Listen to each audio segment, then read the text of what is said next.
They needed them to. Got the ball out quick, put on the money down the field. It looked great. Feelings about the fact that you guys couldn't get a similar performance? That ain't got nothing to do with me. Whether they're on the offensive side of the ball or where he is at now. It's got nothing to do with us. Nothing to do with you, but after the two trades last week, you said that the organization was still committed to winning. When you see the team trade away your starting, what was your starting quarterback, and he had so much success, is that the type of thing that makes you question, the moves that are being made? And it makes me see that, whatever offense that they're committed to running to produce wins, doesn't see that, Joe is going to be the most productive in that offense. So they want to move the pocket a little bit. Maybe his style and what he does doesn't fit us as we want to run it. That's what I see.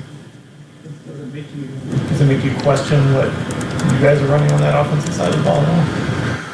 I mean, all offenses are a little bit different, whether it's the players that they have or the schemes that they run.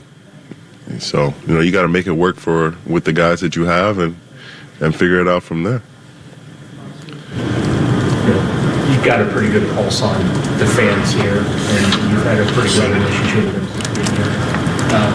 A lot of them woke up very angry this morning over last night and how the first 6 weeks has gone offensively. So just as someone who is, in the locker room, how do you, keep your composure and try and just focus on what you're trying to do, while also understanding that there's a lot of frustration amongst Browns fans? Well, hell, we frustrated too. It's not like they can be any more frustrated than the people who are out there putting their body on the line and not winning. They wear the colors, they come and support us, and we will be forever grateful. But you can never be more frustrated than someone who's actually in that ring or on that field. And hoping that they continue to support us, and we're going to continue to put our bodies on the line and give everything until we can find a way to start winning and winning in succession. But, man, it's tough. It's tough for everybody. How are you processing all of this? As we talked about after the game, you mentioned that you were frustrated as hell and that it does take its toll on you. So what do you do to kind of get your mind right and pull yourself back together, and how are you doing right now? So, we gotta figure out what's the recipe for us to be successful and accessibly so on every side of the ball. And we gotta get better in general. We gotta take more chances. You're probably right in the frustration and using it as a motivator versus, letting it almost become a distraction. Like, have you learned how to balance that over your career or anything? I don't think it's ever become a distraction before, so we won't let it now. So when you look at the offense, do you see a reason to be hopeful that you guys, that on that side of the ball, they can start to score some points, or can you just not even worry about that at all and you just have to do your own job? Or is there anything that you can do about that? I try to focus on my side of the ball mostly. At the end of the day, I have no say-so in what happens on the offensive side. So, I stick to what I can do and what I can't control, and that's the defense and how we can improve. But one thing that does make me hopeful is the guys who are over there, especially the young guys who are hungry and ready to go and want to make plays and who are urgent. That makes me hopeful. In a game like that, where you guys didn't necessarily run the ball as much as you could have, or some people think that you guys may have. I mean, does that get frustrating when you know that you got Quinshawn and he's not used as much necessarily? I would have liked to see us stick to the run a little bit, especially with a dynamic playmaker like Quinshawn. Hell, even Dylan. both of them getting the ball. Both of them have different styles, but effective runners in their own right. So would have liked to see it, but they saw it differently. We'll take two more. We've asked you about quarterbacks getting the ball out in a hurry before, but it feels like it's more than ever. Recently, they're getting it out quick. First of all, do you feel that same way? Like, to feel this is the worst it's ever been? It's only gotten worse with time. I mean, without the threat of us putting up a lot of points, they have no fear of, running the score up or punting. So it's like, if we can punt, we'll get the ball back. Eventually, we'll wear them down, and we'll start to score eventually. And in their heads, it's like, we don't have to do much. And so we've got to get that out of their minds, whether that's by taking more risk on defense or scoring more points on offense. We've got to dissuade them from that, and that's how we can, have more effect on the game as defenders, especially as myself. If they don't feel the need to hold the ball or to take risks, well, it's hard for us to do anything, especially if they're not going to hold the ball. They want to run the ball. They're going to get it out quick, going to play action, roll the pocket, chip, all this. It's just putting more obstacles in the way from us as playmakers on defensive side, from doing what we know we can do. Jim mentioned one rush where he thought, you cut it inside and the running back got you, and then Aaron wound up, I think, going back to your side. Is that an example of you trying to take a risk and then it wound up not paying off? A personal risk. Not, when I say take risks, I mean, yeah, that's me getting after it, like, scheme-wise. And, that was honestly, I didn't know how the play was going to turn out. I took a bad angle, and a running back clipped me. And, looking at it now, obviously I should have went high, but, the way we're taught, you try to get underneath that, you close tight.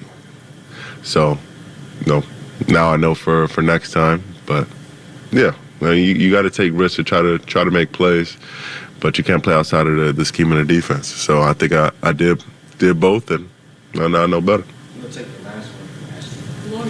The run for you guys and teams getting the ball out quick against you as a defense. The weather, on Sunday, 30-mile-an-hour winds calling for right now, potential rain. I know you've played in a lot of crazy weather games, but how much can that impact things for you guys and what their offense might do to Miami? Well, it won't change what they're trying to do. I mean, they're offense that likes to stay on time.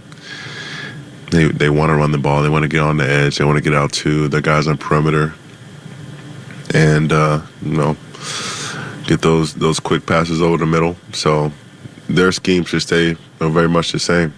And if we can get them away from that, it'll play into our favor, and then we'll have the elements working with us as well. So we have to knock out the run. Can I squeeze in? Yeah, you good. Okay. I just wanted to say, there was some criticism that went around this week after your comments, and someone mentioned that you didn't get sacks or anything. You didn't show up in the box score necessarily. Did you hear any of that? Does that stuff bother you at all? No, I don't concern myself with the comments of people who don't play or don't watch the game enough to understand what's going on and what they do to try to stop or neutralize me.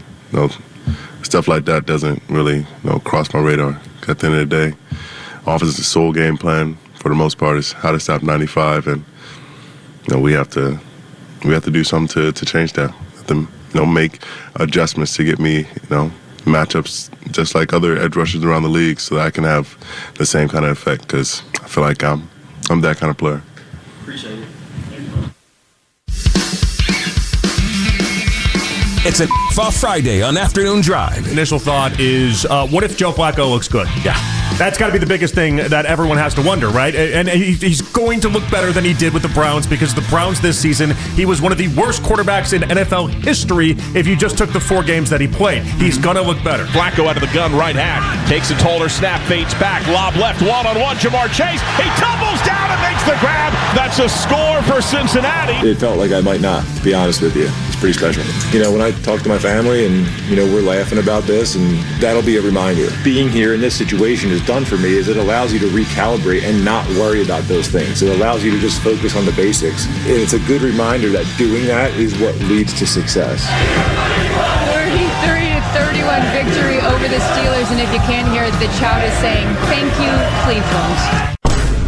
It's the Afternoon Drive with Nick Wilson and Jonathan Peterlin on Cleveland's Sports Radio, 92.3 The Fan. You're welcome, Northern Kentucky. The show is back. Nick Wilson, Jonathan Peterlin. We are Afternoon Drive. This is an F-Off Friday. We got some people who'd like to tell the F off, by the way. It is a football Friday. Browns, Dolphins, here in Sunday.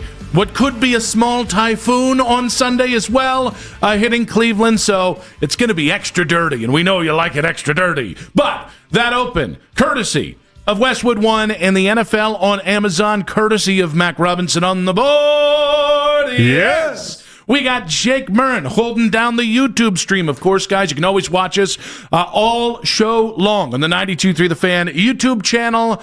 And, of course, Jake's also producing. And then we got Michael Markoch, who has yet to get a nickname, but, one of these days he will. Old Pumpkin Spice holding down the 2020s today. Hi, JP. How you doing? Hello. How are you doing today? Listen, we're not going to do I Was Right Radio, right? We love I Was Right Radio. You're right. We are going to do I Was Right Radio. That's our favorite radio. Now, if we say that both of us expressed concern when Joe Flacco was traded in the division for what is tantamount to a 6th-round pick. If you look at the value of going from a late 6th-rounder to a mid to early 5th-rounder, that's like the first pick of the 6th draft, the kind of value you're getting. But again, it was a pick swap. We keep forgetting that.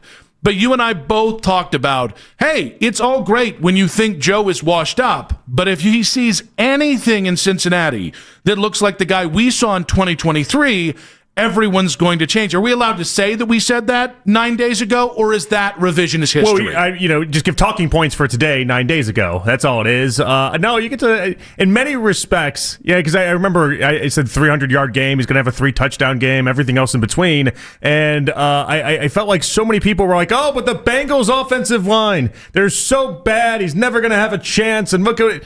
No, guys, when you have Chase, when you have Higgins, and you saw last night the way that they just targeted him, 23 targets for Jamar Chase, a career-high 16 receptions, that's understanding the game plan, and Flacco had a chance to succeed, and he did. Was it not the most predictable thing? I mean, you and I saw it coming from a mile away. Again, not revisionist history. No, the Browns made a trade that nobody cared about at the time, except JP and I, and now 9 days later, everybody seems to care about it. And by the way, I shouldn't say everybody. I mean, everybody in the media blew off as it was no big deal. Who cares you traded him to Cincinnati?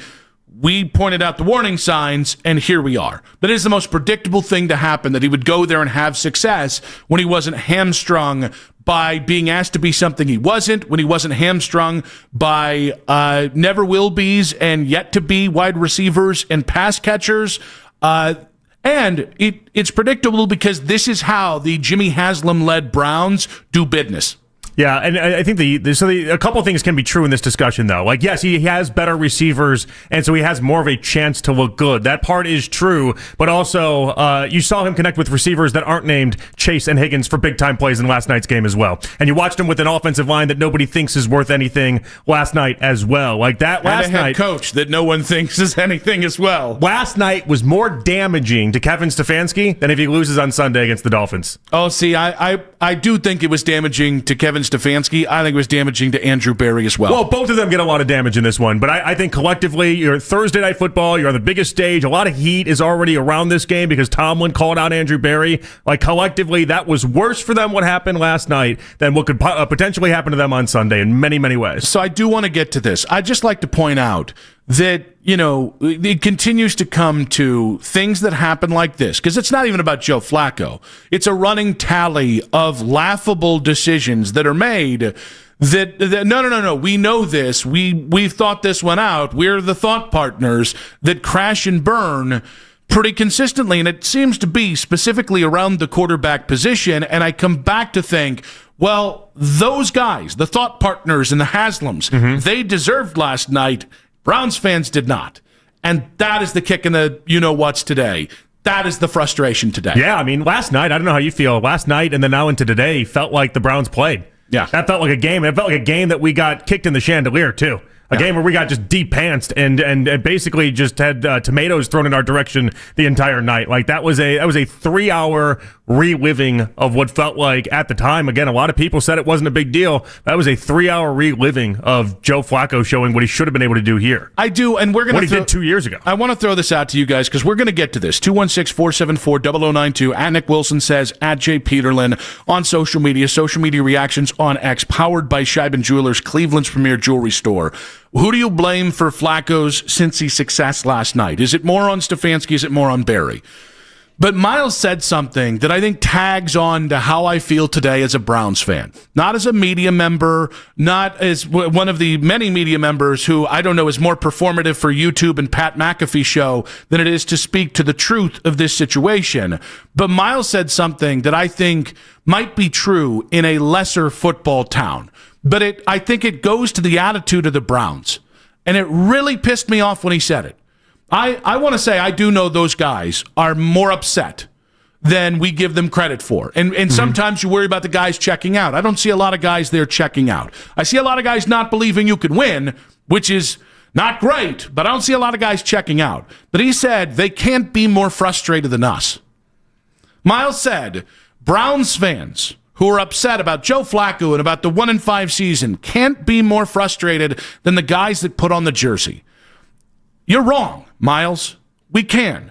Because there's not 53 guys in that locker room that care as much as every Browns fan that I know. There's a lot of guys that care a lot. There's a lot of guys that put it all out there. A lot of tough-ass dudes. But for Miles to say that, on top of embarrassing Cleveland fans this last offseason, you got some balls on you, dude. Like, seriously, I like Miles. I love watching him play. I was thinking today, I'm damn near over the shenanigans from the offseason. You don't know how many people in this town care.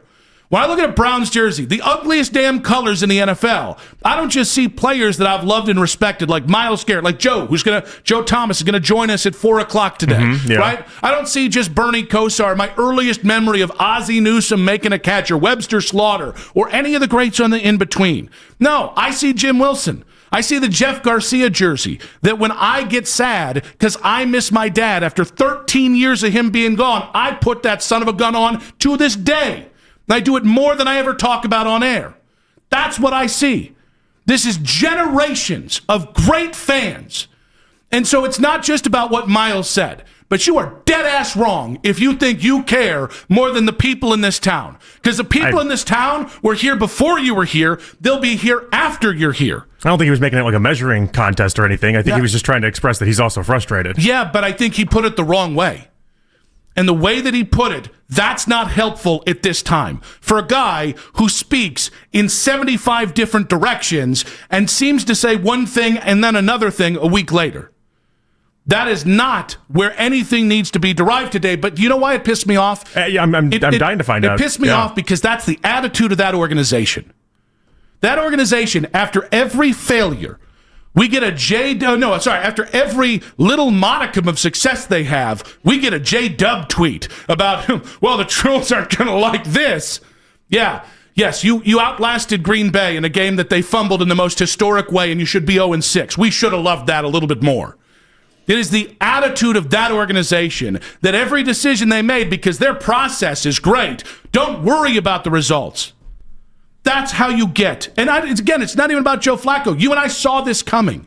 It is about an attitude that you're what defines the Cleveland Browns. You aren't. You just are not. It's my mechanic Rob who busts his ass to put his kids through college, busts his ass every day. That's a Browns fan. It's my best friend Nate's dad, right, who passed away a couple years ago. That's a Browns fan who busted his ass every day, spent his hard-earned money to take his kids to watch a bad football team. I think he was just trying to show that he's not giving up is the point. I don't think that was I don't think he was trying to measure it versus Browns fans. Yeah, he said it multiple times. No, he said literally. He said it verbatim. The people paying attention, watching the game, don't care as much as the people that put the jersey on. You want to holster everything. You want to fire some shots. Fire it at the people who have failed you immensely. Don't fire it at the people who honestly watched last night, and there was the biggest, fattest I told you so ever. The Browns, meaning the Haslams, meaning Barry and Stefanski, they deserved that last night. Cleveland Browns fans did not. Quick hits coming up at 2:40. Jason Lloyd at 3:20 will get his thoughts on, well, the latest quagmire from the Cleveland Browns, because there's just so many. Joe Thomas coming up at 4 o'clock today. Daryl Ryder at 6 o'clock. I do want to get to the Joe Flacco thing. The Miles thing made me see red like a bull. Who do you blame more for Flacco's Cincy success, Stefanski or Barry? You can answer either, and you wouldn't be wrong. That's in 5 minutes on 92.3 The Fan.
It will not protect you from snoopers or encrypt your traffic.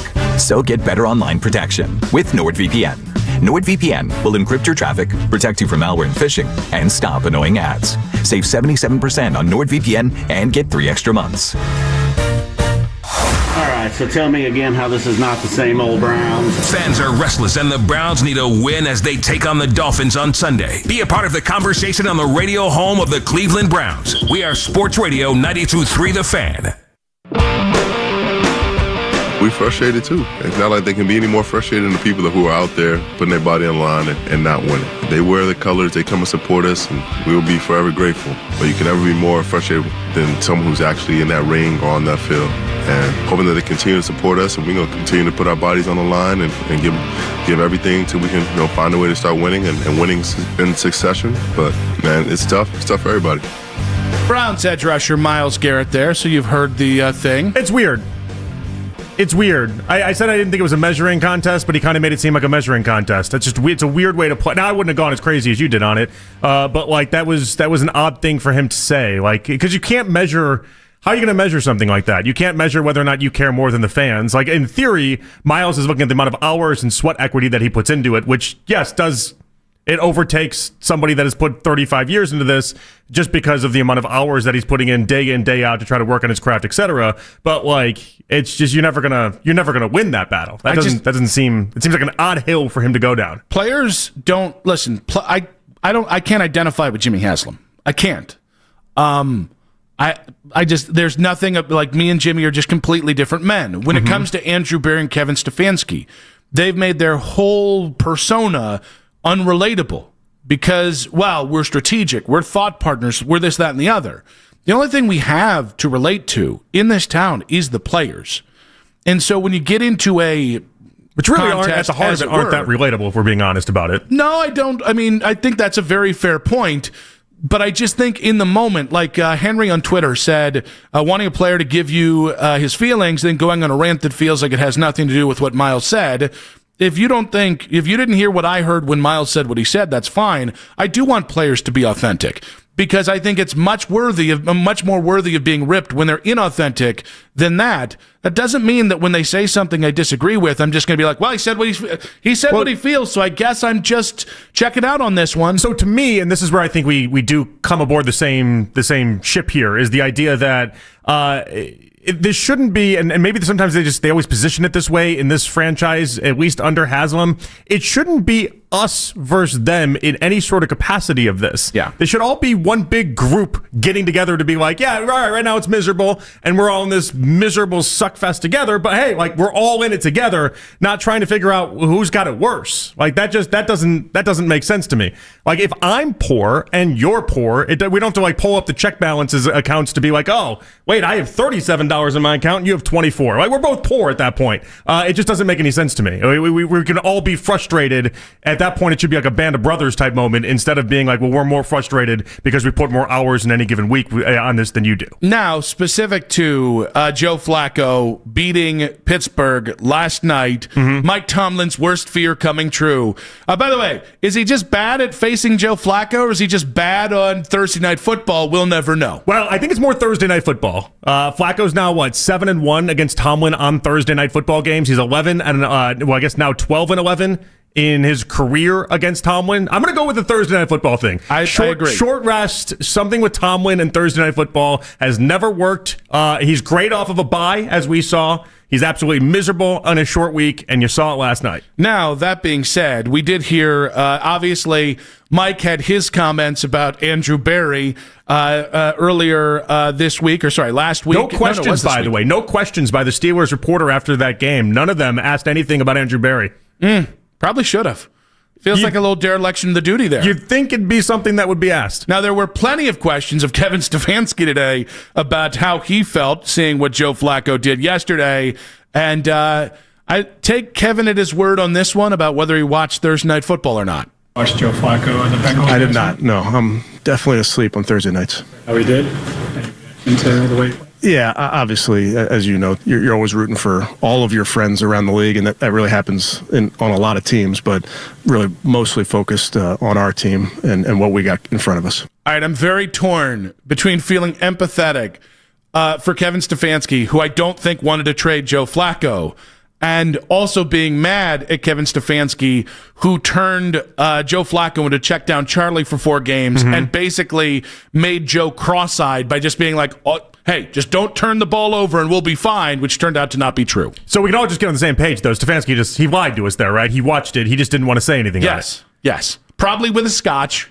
Probably with like maybe like one of the old timey cigarette, with like the cigarette extenders Drinking or on whatever. A Thursday. What is he, Don Draper? I mean, Mad Men is great, by the way. However, I imagine maybe in like a quiet room. I also don't think I don't get Scotch vibes with Stefanski at all. Ooh, what do you think? IPA? Something that would piss me off. IPA? Something that would. No, IPAs don't make me mad. That's not it. Even though I'm a domestic light and cold guy, I'm thinking more of like a vodka with like a splat, like the Mio drinks, the Mio squirt drinks, like vodka with like a splash of like the Mio squirt drinks to give a little flavor, and then he kind of like mixes it around and is like, I'm set for the night. Because that would piss me off. I don't think also that's sounds great. a little delicious if you're an alcoholic, but neither here nor there. I'm very much torn on who gets more blame, because I just want to make sure Stefanski and Barry get They're their both just going to get blame. their blame. And honestly, in a weird way, it felt like more people are going harder on Barry than they are Stefanski, because you just look at the lack of talent that is on this Browns roster. But I've said it once, and this is going to be my theme now for a little bit, so I hope everyone's going to get used to it. If Andrew Barry's job was to put a non-competitive football team on the field, guess what? He actually is doing his job. If the goal of this year is to not have a high draft pick, to lose a lot of games, and just to pretend like you're trying, guess what? They're accomplishing that in spades. But Stefanski, using what is basically turned out to be the same idea that Zach Taylor had last night, was not nearly as effective as what Zach Taylor and the Bengals were. And I think Kevin Stefanski's got to own this one in a way that I'm not going to put it on Andrew Barry. It's just never great. It really is never great when Zach Taylor outcoaches you. All right, that's like one of the key signs. Zach Taylor, who is like the new Mike McCarthy. Mike McCarthy in Green Bay, and we're got to go back to Green Bay first before we go to Dallas, was just consistently derided by the media that he should just be fired, that he was holding back Aaron Rodgers. They don't do that to any NFL coaches. It takes a special class, the right situation, to get denigrated in that way. Well, they were sub 500 in the playoffs with Aaron Rodgers. And no, fair. I'm not saying it was tough. unfair. That was tough for McCarthy. But the same thing, that somehow bleeds over to Zach Taylor, as if he's like Gomer Pyle. And so what was his game plan last night, though? Zach Taylor had Flacco throw the ball 47 times, and then Brown, who had 100 yards rushing at the half, finished with 11 carries. That did seem very similar to the same game plan that Stefanski had the week prior. Oh, no, it's not a no, because he was actually Joe was actually allowed to throw down the field. Brown was effective, and that's the difference, and that's where I think people need to take more notice in getting on Stefanski in this conversation. Is that people looked at what happened with Flacco, and they thought somehow what Flacco did was the same thing that what Stefanski was trying to do against the Steelers, and that's where it was night and day difference, because Flacco wasn't wearing those golden handcuffs that we've talked about previously. Yeah, and I think that's like listen. It is fair to say there he's throwing to Jamar Chase, there he's throwing to T. Higgins. That in and of itself is a huge difference from Jerry Jeudy, Isaiah Bond, and 30-year-old left tackle looking David Njoku. Fair enough. But it's also the difference in what he was being asked to do. Now, I'll continue to go back to, I don't think Kevin was ever going to go back to Joe and then be like, okay, now you can throw down the field. Yeah. But it would have been nice to have that opportunity. I think this is where, like, the one thing that I called out that actually agreed with Tomlin, 2 Tuesdays ago, I didn't like doing an in-division trade. I didn't like trading Joe Flacco in case you needed him at some point. Yeah. It's pretty alarming how quickly you get to be proven right when you just criticize the Browns for the dumb thing they do. Well, just think about it. Like, what made Flacco special 2 years ago was the same thing you saw last night, and that is just throwing the ball up deep. And it was not just Chase and Higgins. It was your guy, number 80. What's his name? Ioseva? What's his name? Yoshavash.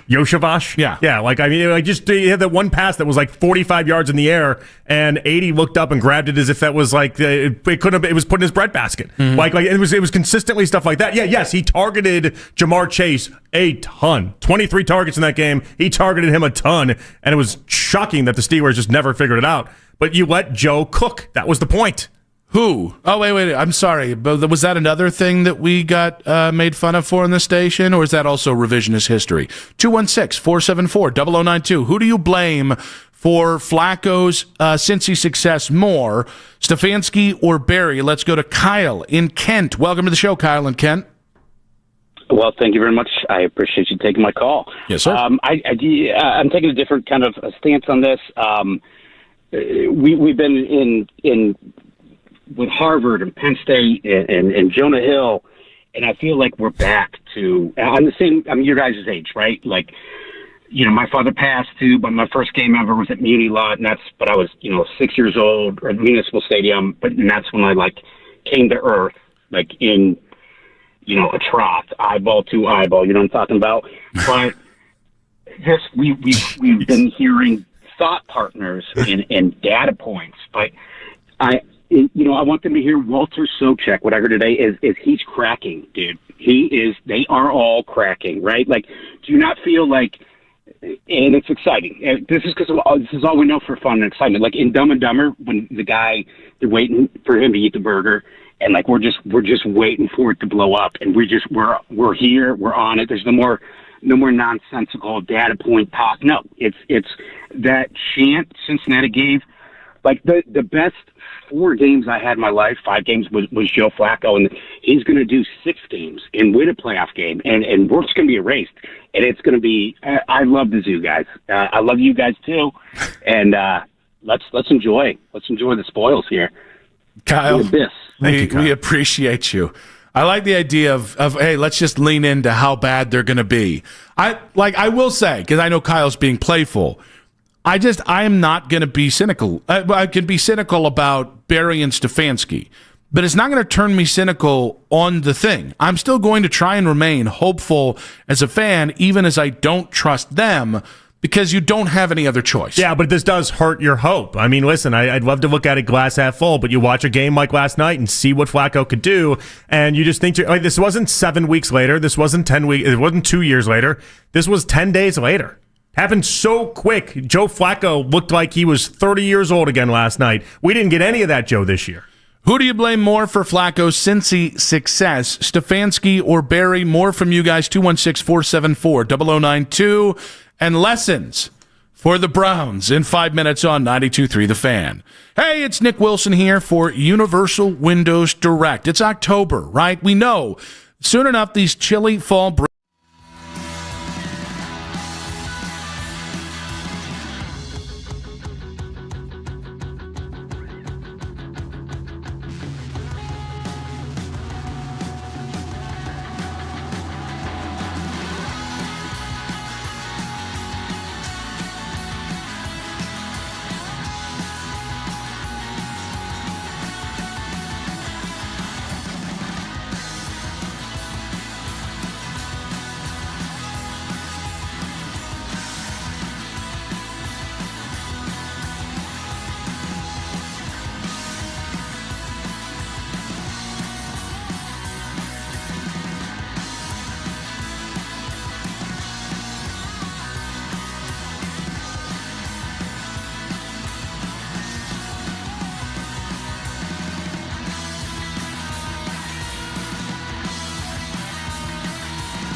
Built to be the best.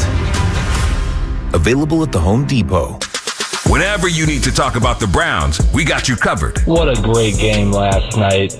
Congratulations, Joe. A quarter of that game was spent stepping on the Cleveland Browns. Jimmy and D. Haslam, your business with this team stinks.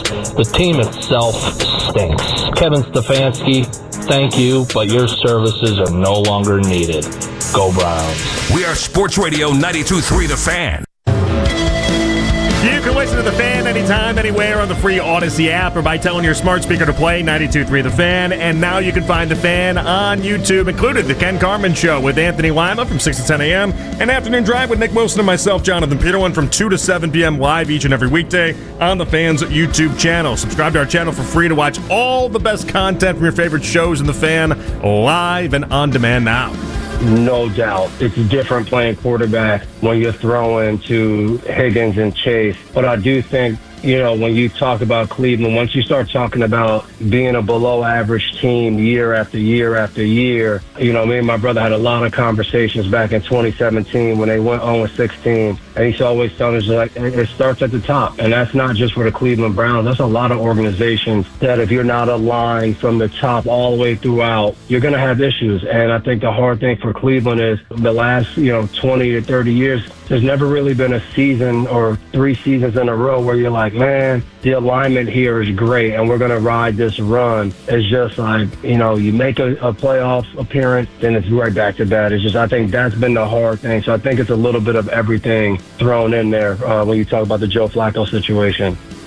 Nick Wilson, Jonathan Peterlin back on Afternoon Drive. That is the voice of Devin McCourty, the twin of former Browns corner Jason McCourty, saying the issues start at the top. I can't be the only person who watched that last night and thought, God, I'd love to be in a room right now just to hear what Jimmy Haslam might be feeling right at this moment. Oh, no, I didn't want to be a part of that room. Whereas Stefanski was drinking vodka with his Mio energy drinks, I was thinking Haslam's having the scotch that we talked about, and he's throwing it against the wall, and I would want to be nowhere in sight. Oh, see, that's... he had to be enraged with what was going on. Oh, see, I come from a Hungarian Roman Catholic family. I'm very comfortable in the rage zone. Yeah, no, I'm not. Yeah. I don't come from that family. Yeah. I come from the family that is, we don't raise our voices really. You put it all the way down and there. we just stuff it down as far as we possibly can. See, the key is you got to pick up your own glass of whiskey and then throw it at the wall and then scream back, even if they weren't screaming at you. Well, this might have been like a Tom in Succession type moment, of where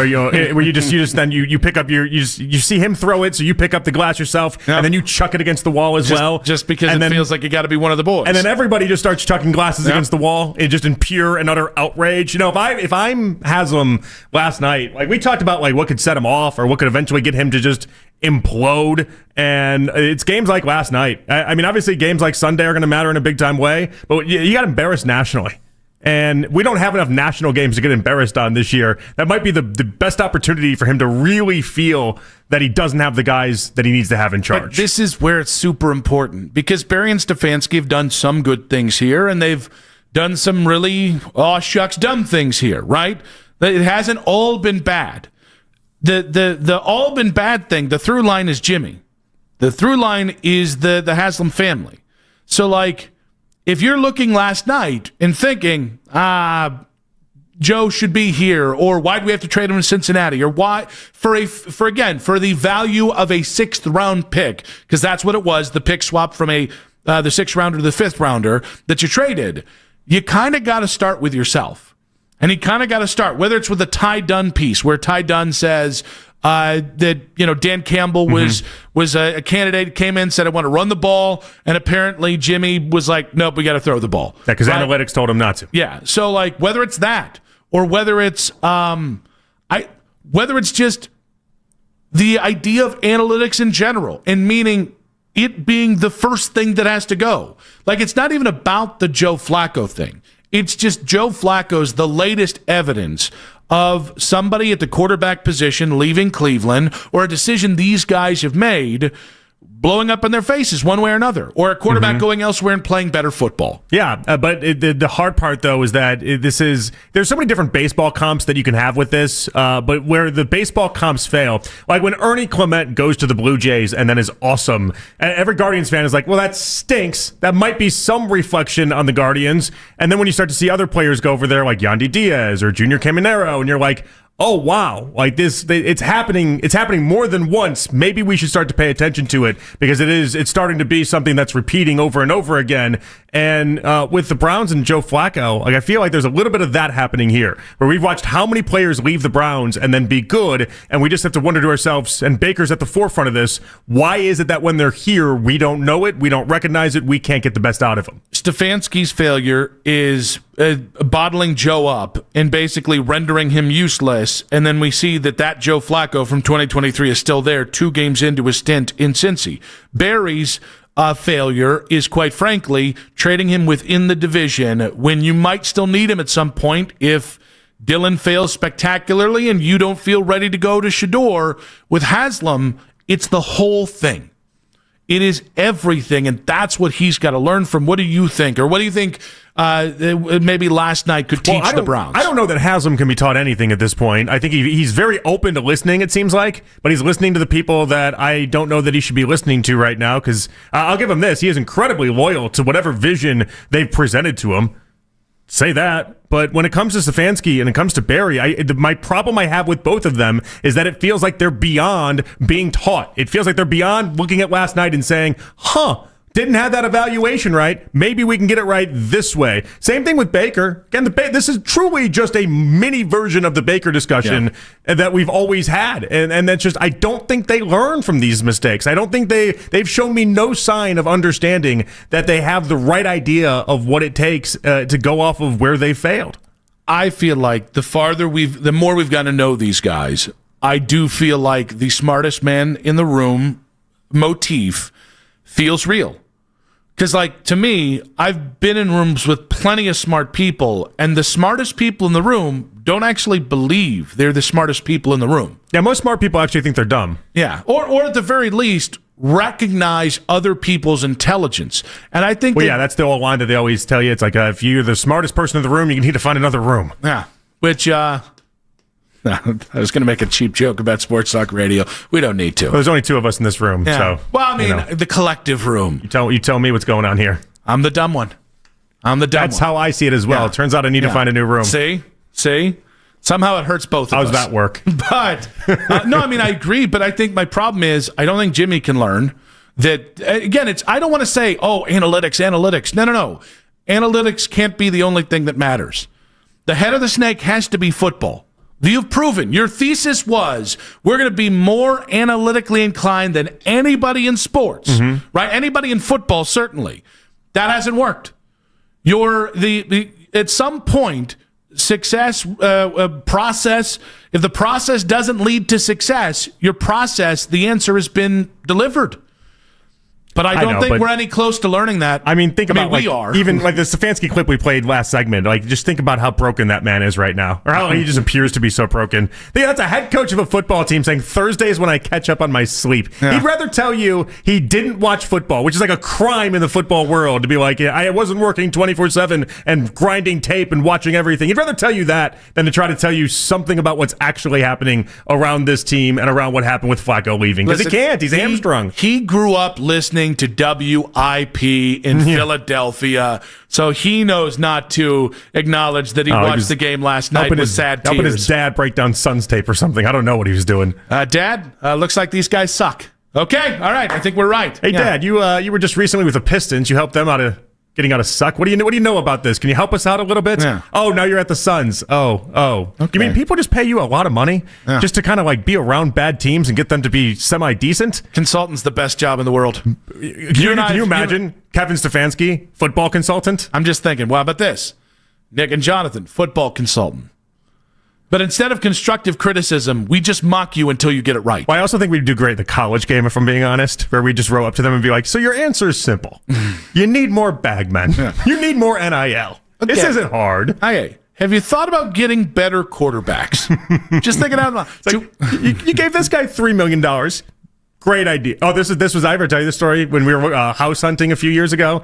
The real estate agent. I'll make this quick. The real estate agent was like, she's like, all right, so huddle together. Like I got a secret that if our first offer doesn't work, this works every time. And I'm like, ears up, I'm ready. I'm like, okay, good. Like I'm locked in. Let's do this thing. And I'm getting ready for hear this big real estate trick. And I'm like, all right.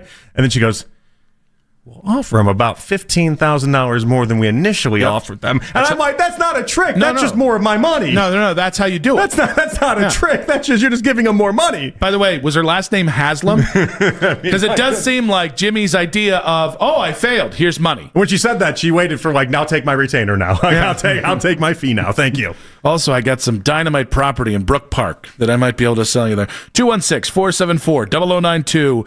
What did last night teach you about the Browns? And we're going to continue on with the Flacco game and what it signals to about the Browns. But one caller today made a case I didn't think we were going to hear. Not now, not ever. That's in 5 minutes on 92.3 The Fan. Hey, guys, it is Jonathan.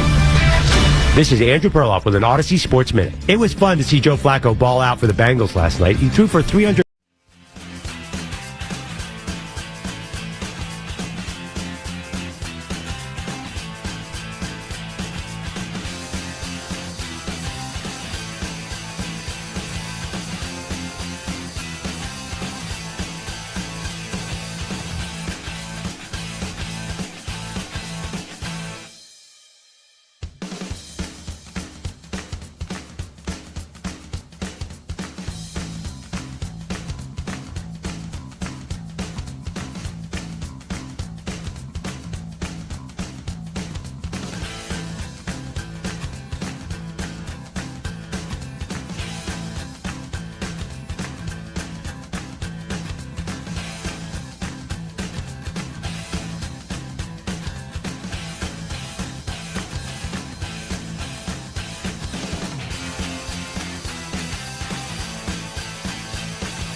you were a national punching bag. What last night was a realization. We realize we're going in circles and we are lost. Trade him for a 5th-round pick, trade him for this pick, trade him for that pick, bring in this wide receiver, jettison that wide receiver. It doesn't matter. People kept throwing that out. It can't get worse with Dylan Gabriel. Yeah, it can, because Dylan Gabriel's a lot worse than Joe Flacco. And Flacco demonstrated that last night. The Ken Carmen Show with Anthony Lima. Weekday mornings starting at 6 a.m. We are Sports Radio 92.3 The Fan. It's the 3 o'clock hour. I'm not wavering. I might be wavering. On Afternoon Drive. Jason Lloyd coming up in about 20 minutes' time. Hall of Famer Joe Thomas coming up in 1 hour's time. Plenty to get to with Joe Flacco's big Thursday night football game. At some point, we'll get to Browns and Dolphins with both fan bases thinking, please don't lose. Dear God, please don't lose. I want to get to what the caller said in the Morning Boys, and not about their weird kinky exposition that show took this morning. Hey, I like them being open. Hey, we don't kink shame. We don't kink shame. Whatever you're into, you're into. Yeah. Now, you had that one off the top of your head. Just means you've been thinking about it for a while. You're not going to out-freak this freak, okay? Didn't seem like they really had to take too much time to think about it. No, that's they really definitely had that locked and loaded, and that's all right. And it was funny because I heard PFT and Big Cat give a very similar take. They're like, again, same basis, same idea off of what Pony had to do. It's like, did Pony just always want to have his nipples pierced? Is that the idea there? I think so. And then I was like, wait, did PFT and Big Cat, did they just rip off Ken and Anthony? I was like, no, well, they stopped short of giving their own kinks on the air. So I don't think they went the whole distance. You know, because you weren't sure if we could say that on the air yesterday. Yeah. You know what I was so upset that I didn't think of? And then I listened to so many people say it on the air, I said, okay, well, now we can. I was going to go con canipple. Oh. He wanted to get his con canipples pierced. And I just, as soon as we got off the air, I thought about it. And I was like, now, however. 92.3 The Kink. Feel it. So two things. There were two things. I want it bad. Before we get to the caller from the Morning Boys, kinky style. The caller was not kinky, by the way. Two things I thought that Miles said that were really interesting that we haven't gotten to yet is he was like, yeah, I think we should stick to the run, which he's not wrong. And two, when he was asked about reason to be hopeful on offense, he said, I try to focus on my side of the ball. And I thought that was actually the great answer, a great answer from Miles. And that, if he had maintained that the entire time, that would have been such a win for him, because that was what he said out of the gate. Very first answer. I know my side of the ball. I can't think about the offensive side of the ball. But then later, as you mentioned, he then brings in the idea of like, well, yeah, I would have ran the ball more. It's like, well, wait, what is it? Do you not care about that side of the ball and have any input on that side of the ball? Or do you have a lot of thoughts about that side of the ball? We just have to keep asking you questions for 5 minutes. He also hedged his bets when he was like, I know they're working for it. They got a lot of young guys over there trying real hard. And I was like, I don't think that. That's the eraser phrase that you actually put at the end of the sentence and not the beginning. The dig that I thought he made was about the idea that Flacco style must work over there, but it didn't work over here. That's the one where I thought that was, if we want to talk about Miles getting a little saucy, that was Miles getting saucy. Now, speaking of getting saucy, I knew that at some point people are going to call for Kevin Stefanski to get fired, right? And I'm not doing that today. We still have time for that. It's incredibly early to have that call to this point. But I thought what was interesting is, on my 2025 Browns bingo card, I did not have a caller calling in and asking for this. What quarterback has actually blossomed and went to another level under Kevin Stefanski? If either they have digressed, didn't go to another level, or just plain look like crap. Look at the common denominator. Watson, Baker, Flacco was already here. Flacco was a veteran. Flacco. Did you hear that, Ken? Did you hear that? Yeah. What did he say? He's not alone. Isaac might have just made me think something. He's not alone. I'm afraid to say I saw some people. I'm afraid to say it. I saw it last night, Isaac. Some people were saying, did they ruin Deshaun? Hey, I'm trying to tell you now. I'm not saying that all the way, but I'm just putting the facts there. You could deny the truth, but the facts remain the same. Yeah, if you look at it, if you look at the Commodore, because look, Flacco and his reads were crisp last night. This guy ain't been there, 2 weeks? Before we get to the Watson part of this, I thought it was interesting that if we're having this conversation about Kevin 6 months ago, everyone's still saying he gets the best out of quarterbacks despite a bundle of facts that point in the opposite direction. Mm-hmm. There's something nice that we finally swung the pendulum to, wait, these quarterbacks are playing better or just the same elsewhere? Well, but it begs the question, did we swing too far? And so, here's my response. The Watson thing is yes. Well, so here's my... So, yes to what? Yes, that he's just that Stefanski didn't get the best out of him, or yes and what? No, that we swung too far, the pendulum. Okay, because I need to remind people that listen, maybe from the pure skill standpoint, maybe Deshaun could actually do it with somebody else in some sort of fashion or something, but he's too broke. At this point, he's too injured of a player for us to ever want to go down that road ever again. Like, you can't rely on his body being healthy more so than the idea that you think he could actually play football. I mean, listen, I don't know. Albert comes on and Albert says he's probably got the most talent out of any quarterback that's in that room. Okay, take that for whatever that's worth. Maybe there is something there with Watson that Stefanski didn't tap into, because it's not like he's been able to tap into anybody, but he's a very injured player. That's why it's a non-starter for me. I don't pray in public. I believe that sometimes I can be a little performative, so I'm not praying. But I am. It's like an open letter to God. Okay? Christ has died. Christ has risen. I can hear the Christ will come again. I can hear your 75-year-old deceased neighbor rising from the from below the ground back in Illinois. Lucky for you, she died around 95. She was just around 75 when she lived next door to me and told me I was going to be a priest. That's not the only thing she told you. She whispered a lot to you, sir. Enjoy the bulge. Lord have mercy. But this is an open letter. Please do not let Deshaun go elsewhere and be serviceable again before the Browns are good. If it happens, okay, I have no problem if Deshaun goes elsewhere and does look serviceable again at some point. Like, I'm sure that all the people that bagged on him for 5 years will find a way to bring it on back, and it'll be the Michael Vick story, right? It'll be, oh, what a success. He's learned from this and that and the other. But just please let the Browns be good while that's happening. Because I don't think I could watch Baker go do what Baker's done, watch Deshaun fail to be the worst trade in NFL history. The fail here, get all the money, and then the Joe Flacco thing, and then still watch this team lose, and then Deshaun is somehow better outside of here as well. I mean, if I'm any of these quarterbacks that Stefanski has worked with, that includes Deshaun, obviously, I would have to wonder that today. That's a big question mark I have, is how much of my talent was zapped from Kevin Stefanski. We just never looked at it that way because everyone just was too busy saying how great he was with quarterbacks and a quarterback whisperer and this and that, while having no evidence to suggest that he was. If I'm Deshaun Watson, if I'm any one of these other quarterbacks, I wonder what somebody else could do with me. I think you can say this, you can speak to this, because I've been on the record as saying, I don't think Kevin ruined Deshaun. I think Deshaun and some of the decisions and the time off and whatever happened off the field, I think that really put him behind the eight ball in terms of being a good football player, at least in the near term. I don't think he helped Deshaun. And specifically he violated the cardinal rule of coaching quarterbacks, which is, hey, that's great. You're going to fit into what I do. Mm-hmm. Yeah, especially when it's just not anything that Deshaun had ever thrived in. And we had so much evidence of Deshaun thriving in other systems and other setups. Hell, he never even called Bill O'Brien to be like, hey, what worked well with you guys? Yes. And so Kevin is not the reason Deshaun failed here. But you can't say he did everything he could, because by the time they finally went to the new offense, he hired Ken Dorsey, who had just gotten fired in Buffalo. And I believe we had about 7 games of that before the whole thing blew up. Yeah, and maybe Deshaun gets a chance to play because of this, because of the idea that Stefanski is not perceived to be some sort of quarterback whisperer, and maybe he did, in fact, hurt Deshaun. Maybe he gets a chance. And the bet I would make there is that he just gets injured. But if he gets a chance to play and he stinks, then okay, Deshaun just stinks at football. But if I'm Deshaun, I make my case to everybody, and I use Joe Flacco as Exhibit A for why I deserve another opportunity in the NFL. And so while I had my open letter to the heavens, or to just the universe in general, please let the Browns be good. At the same time, if Deshaun is ever good again on the football field, no, I do not need to see Deshaun Watson here with a different coach. I just don't.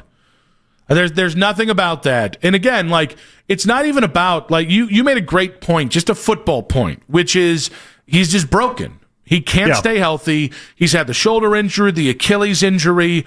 You've wasted enough time with him. I'll also say there's just enough water under the bridge. There's just enough things that have happened. There's just enough vitriol that has been spoken. The Watson wars, as they were. You failed enough with Deshaun. And even if Tommy Rees took over tomorrow as the offensive play caller and Jim Schwartz is the head coach and Deshaun came off the IR, I don't think Deshaun's going to be able to do it here. Because I'm not even talking about from our side of things. I think too much has happened for him. But the fact that it's a serious conversation, or we can actually have the convo, is that is leaps and strides different from where we were, let's say, 6 months or a year ago around Deshaun Watson and who is to take blame and fault and everything else. And that's why last night was disastrous for the stock of Kevin Stefanski. I still would love to know what happened, like meaning like the actual impact with Jimmy Haslam. And whether it puts more pressure on these guys. I know pressure is the most overthought, overspoken on thing. There's so much pressure in the NFL because of the finite amount of jobs, because of the limited amount of time you get to go ahead and actually prove that you can coach in the NFL. I can't imagine that there isn't, though, an extra dollop of added pressure, whatever it is, immense pressure, given the Flacco thing and just given how off the rails this thing. Awkward. I mean, what I've heard in recent weeks is that Haslam's now there on Mondays and he's there on Fridays and he's in the practice, he's in the meetings, he's doing things. Like, imagine Haslam being in one of those meetings today. I mean, it's today. It's after Thursday Night Football, just staring at Stefanski as he gets a game plan ready, thinking about all of the Joe Flacco throws last night. Well, but like, jeez, you've made such a good point about, hey, this was the point of this season was the poison pill. The point of this season, the fact-finding mission, right? And it still looks worse. You're like, you can be a 3-14 team and looked well coached. That's the rub here that I think is killing me. Yes, they are short on talent. They're also short on discipline. They're short on the little heady plays that make the difference in like key situations. And some of that is youth. I'll give him that. So again, that's another little piece there for Andrew Berry. But you can say this is going to be the poison pill, the fact-finding mission, the fallout from the Deshaun things, and all of those are true. And yet, they're 1-5, and their record doesn't do justice to how putrid they've really played. And that's what we'll find out with the rest of the year. If they have the Dolphins game and it continues to go down to the toilet, or whether or not they can actually save something on this. It's odd because for a Thursday night game that Stefanski says he didn't watch, this one really felt like it hit the fan base in a way. I'd be dying to know if it hit the players the same way. He's going back and maybe watching reels today of it. You think he catches that? That's the Daryl Ryder way of grinding tape. Yeah. Where Daryl on, I think it was Monday with Ken and Anthony, was like, yeah, I saw this breakdown of a bunch of clips of Dylan Gabriel over on Sunday of all his bad throws. I'm like, Daryl, we have all the tapes there. You don't need a mash cut up of Dylan Gabriel sucking. He watched the tape. That's all I heard. Jason Lloyd of The Athletic walks us through what the Flacco impact is on the Browns currently and watching him succeed yesterday, with how hot these seats are and more in 5 minutes on 92.3 The Fan. Hey guys, it is Jonathan from my friends over there at Classic Chevy in Menor. Big news, the EV tax credit has been extended another month at Classic Chevy if leasing through GM. This month only, take advantage of this incredible offer. Lease a Chevy Blazer EV LT.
The Blue Jays and Mariners both looking for a 3-2 series lead in the ALCS beginning at 6:08 in Seattle.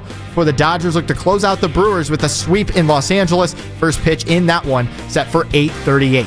Headline sports news every 20 minutes here on 92.3 The Fan. From the University Hospital Sports Desk, I'm Michael Markouch. In your weeknight with the best segments of the day. The Fan Rewind. Weeknights at 11.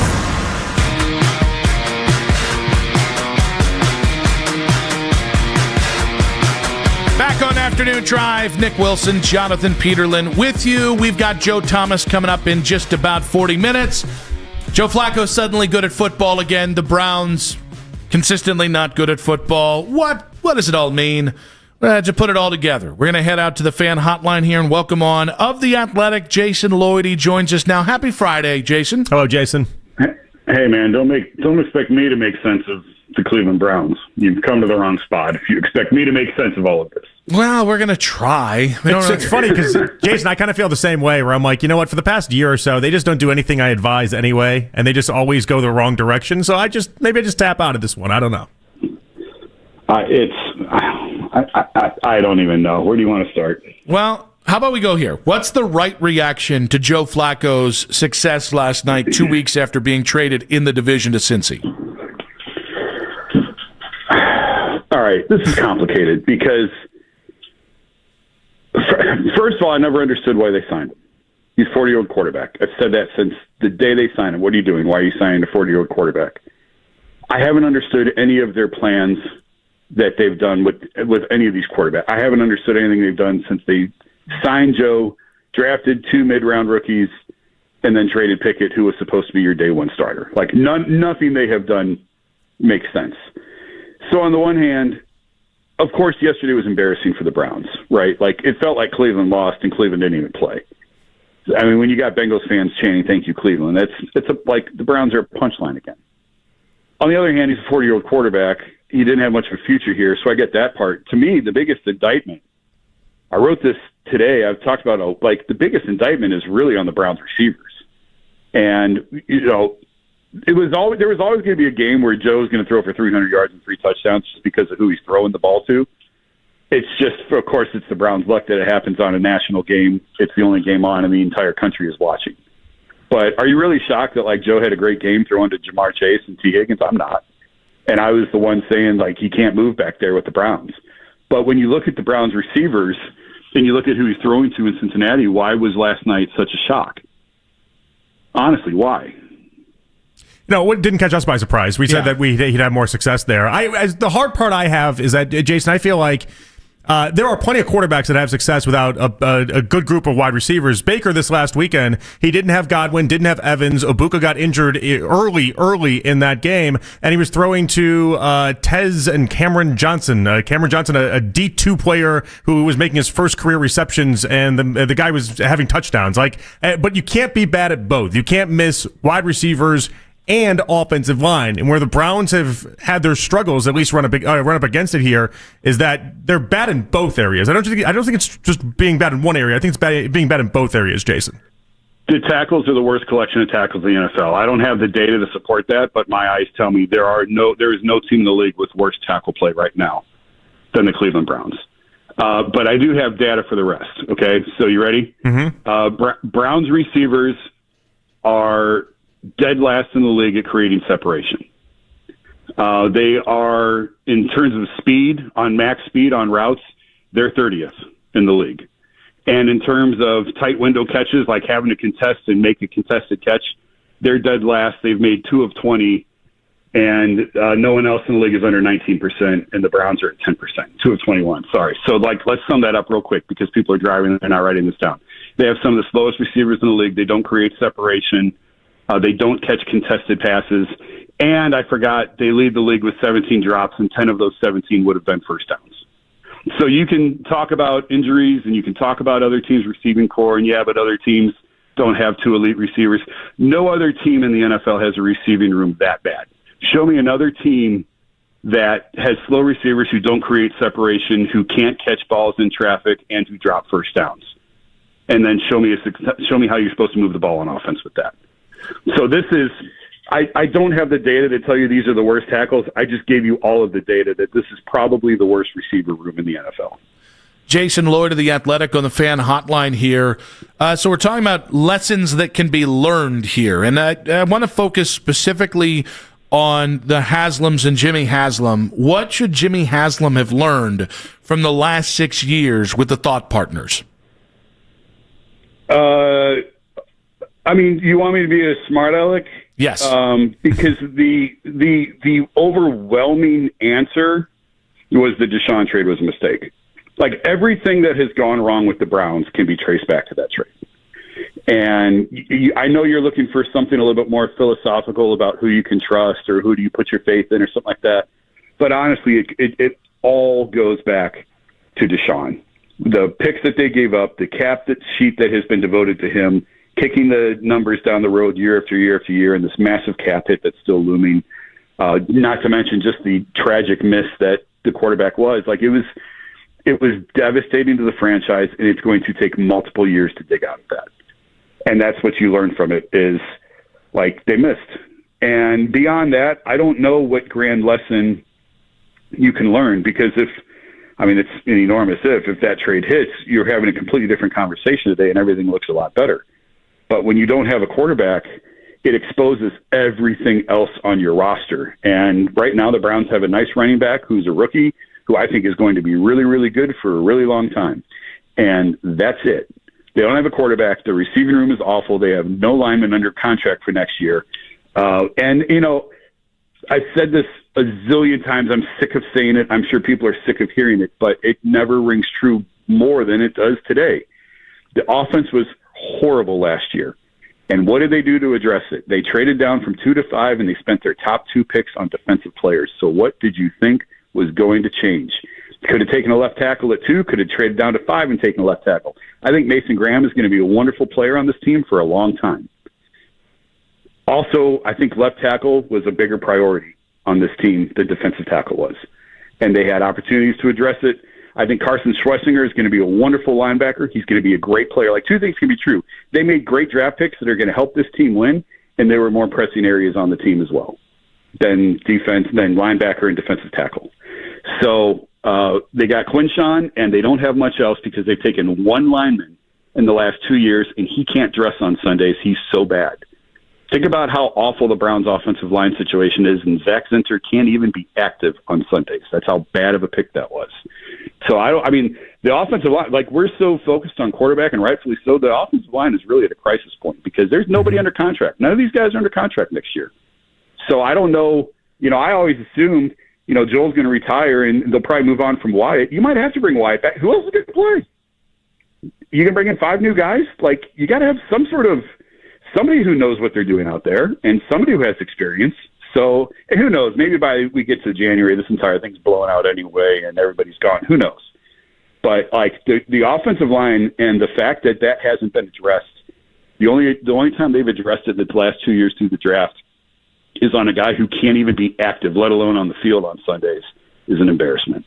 Yeah, that's why I said it's offensive line, it's receivers, it's a combination. It's just a poo-poo platter of suck right now. But when you have 14 rookies. You have 14 rookies, right? Is that what we're up to? Yeah. 14 rookies on this roster, and probably half of them are undrafted.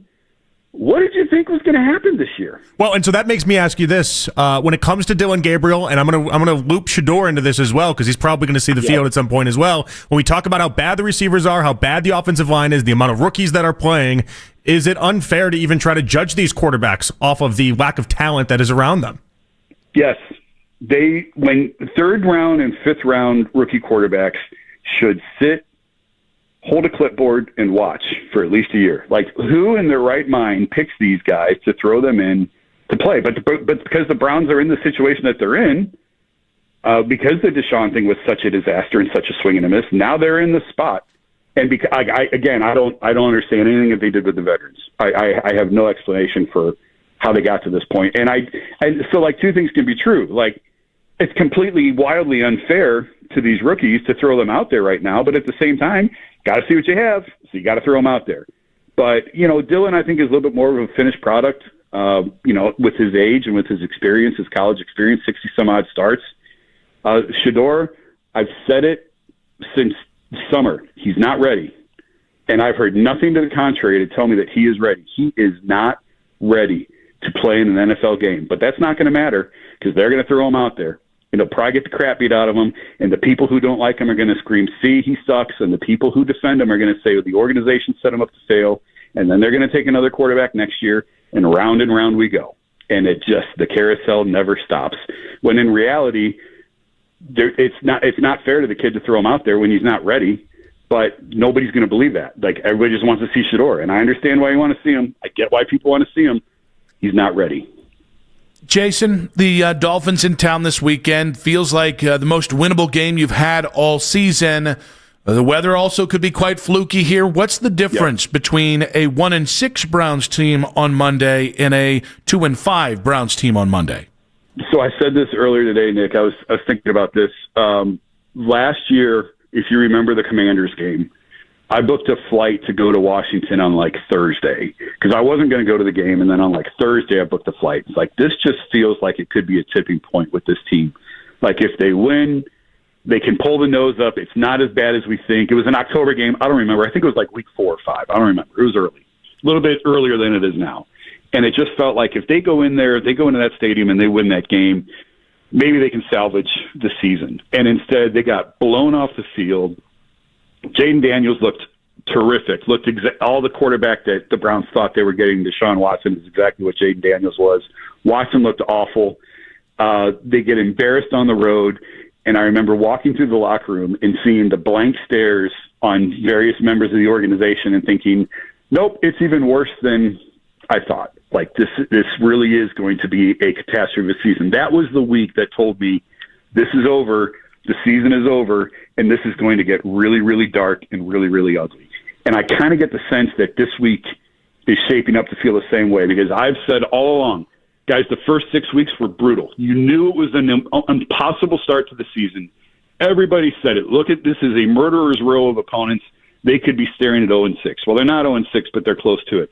So nothing that's happened to this point should surprise you in terms of where they are with record. But now you're 100% right. There are winnable games in front of them now.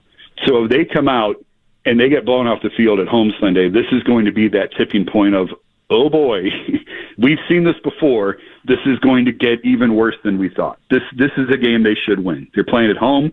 They're playing a game against a team that's equally as dysfunctional as they are. The Dolphins are horrendous at stopping the run. The Browns, even in bad weather, the Browns should be able to run the ball enough to win this game. If they lose a close one, well, let's see how it looks.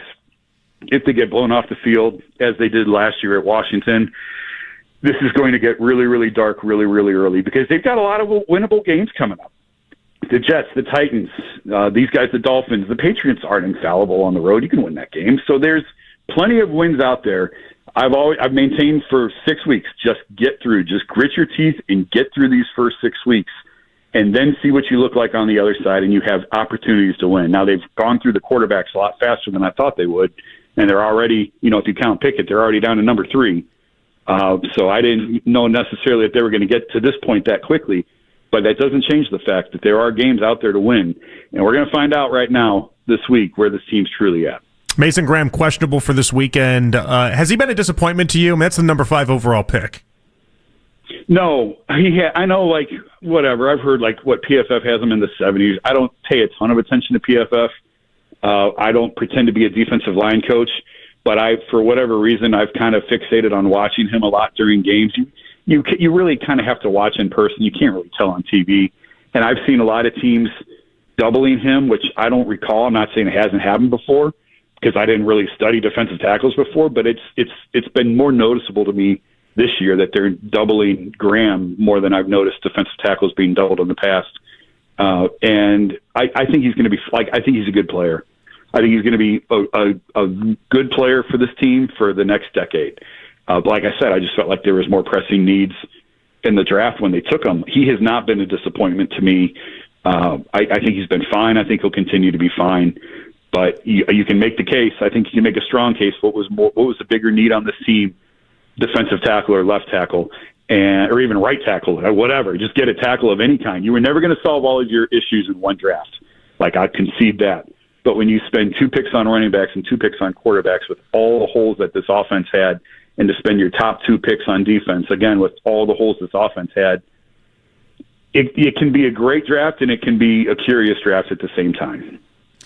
Jason, just to get back to the impact of this Miami game, you talked about how it feels like this could be that left turn that nobody really wants here. Is firing Kevin Stefanski in season still off the table right now?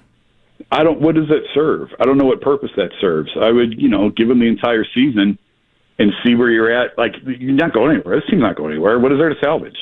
This was never going to be a playoff team. Like this, Vegas told you. It was obvious if you paid attention to what they were saying and the moves they were making, it was clear from the jump this was not a team that was going to be a playoff team. So what are you trying to salvage and save by firing the coach now? That's teams that fire the coach in the middle of the season are trying to get a jump start spark on saving season turnaround. That's not the case here. So no, I just give them the season. And, I've reiterated this point 1,000 times. If you want to fire Kevin Stefanski, I'm not going to argue with you. Like, there's certainly a case to be made with that. I just think that there are a unique set of challenges that come with coaching the Browns. And I think he has proven when he has the talent, he can navigate the landmines and the obstacles, and he can do a good job.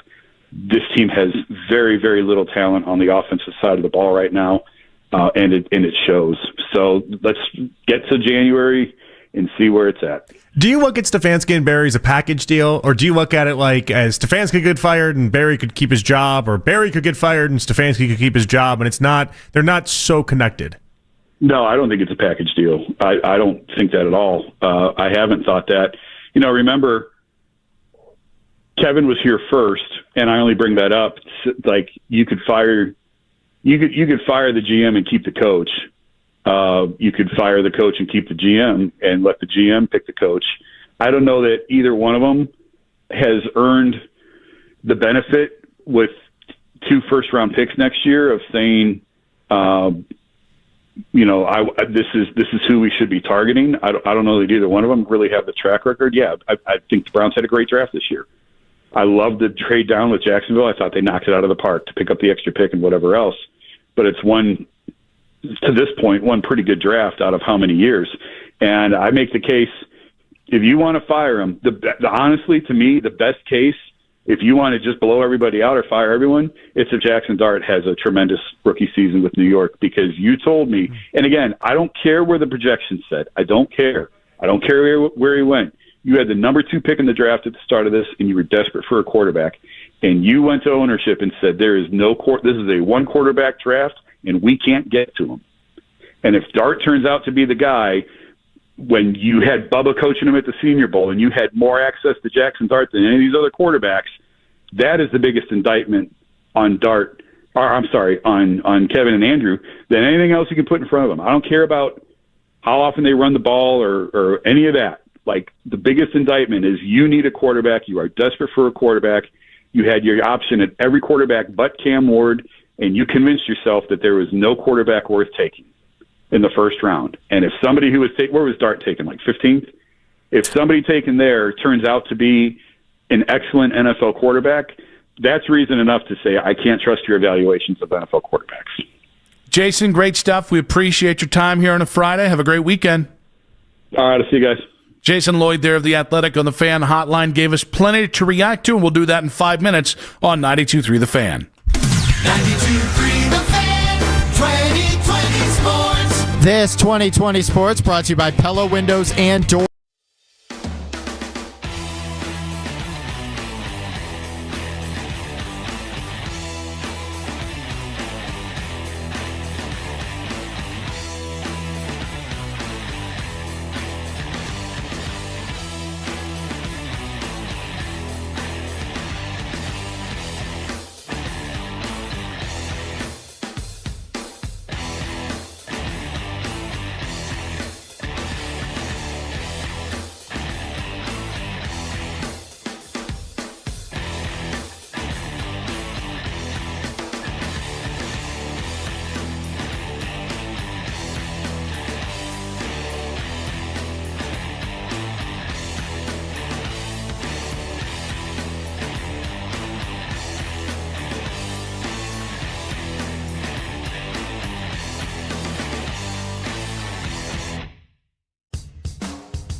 To be Tide Pods. Water content based on the leading bargain liquid detergent.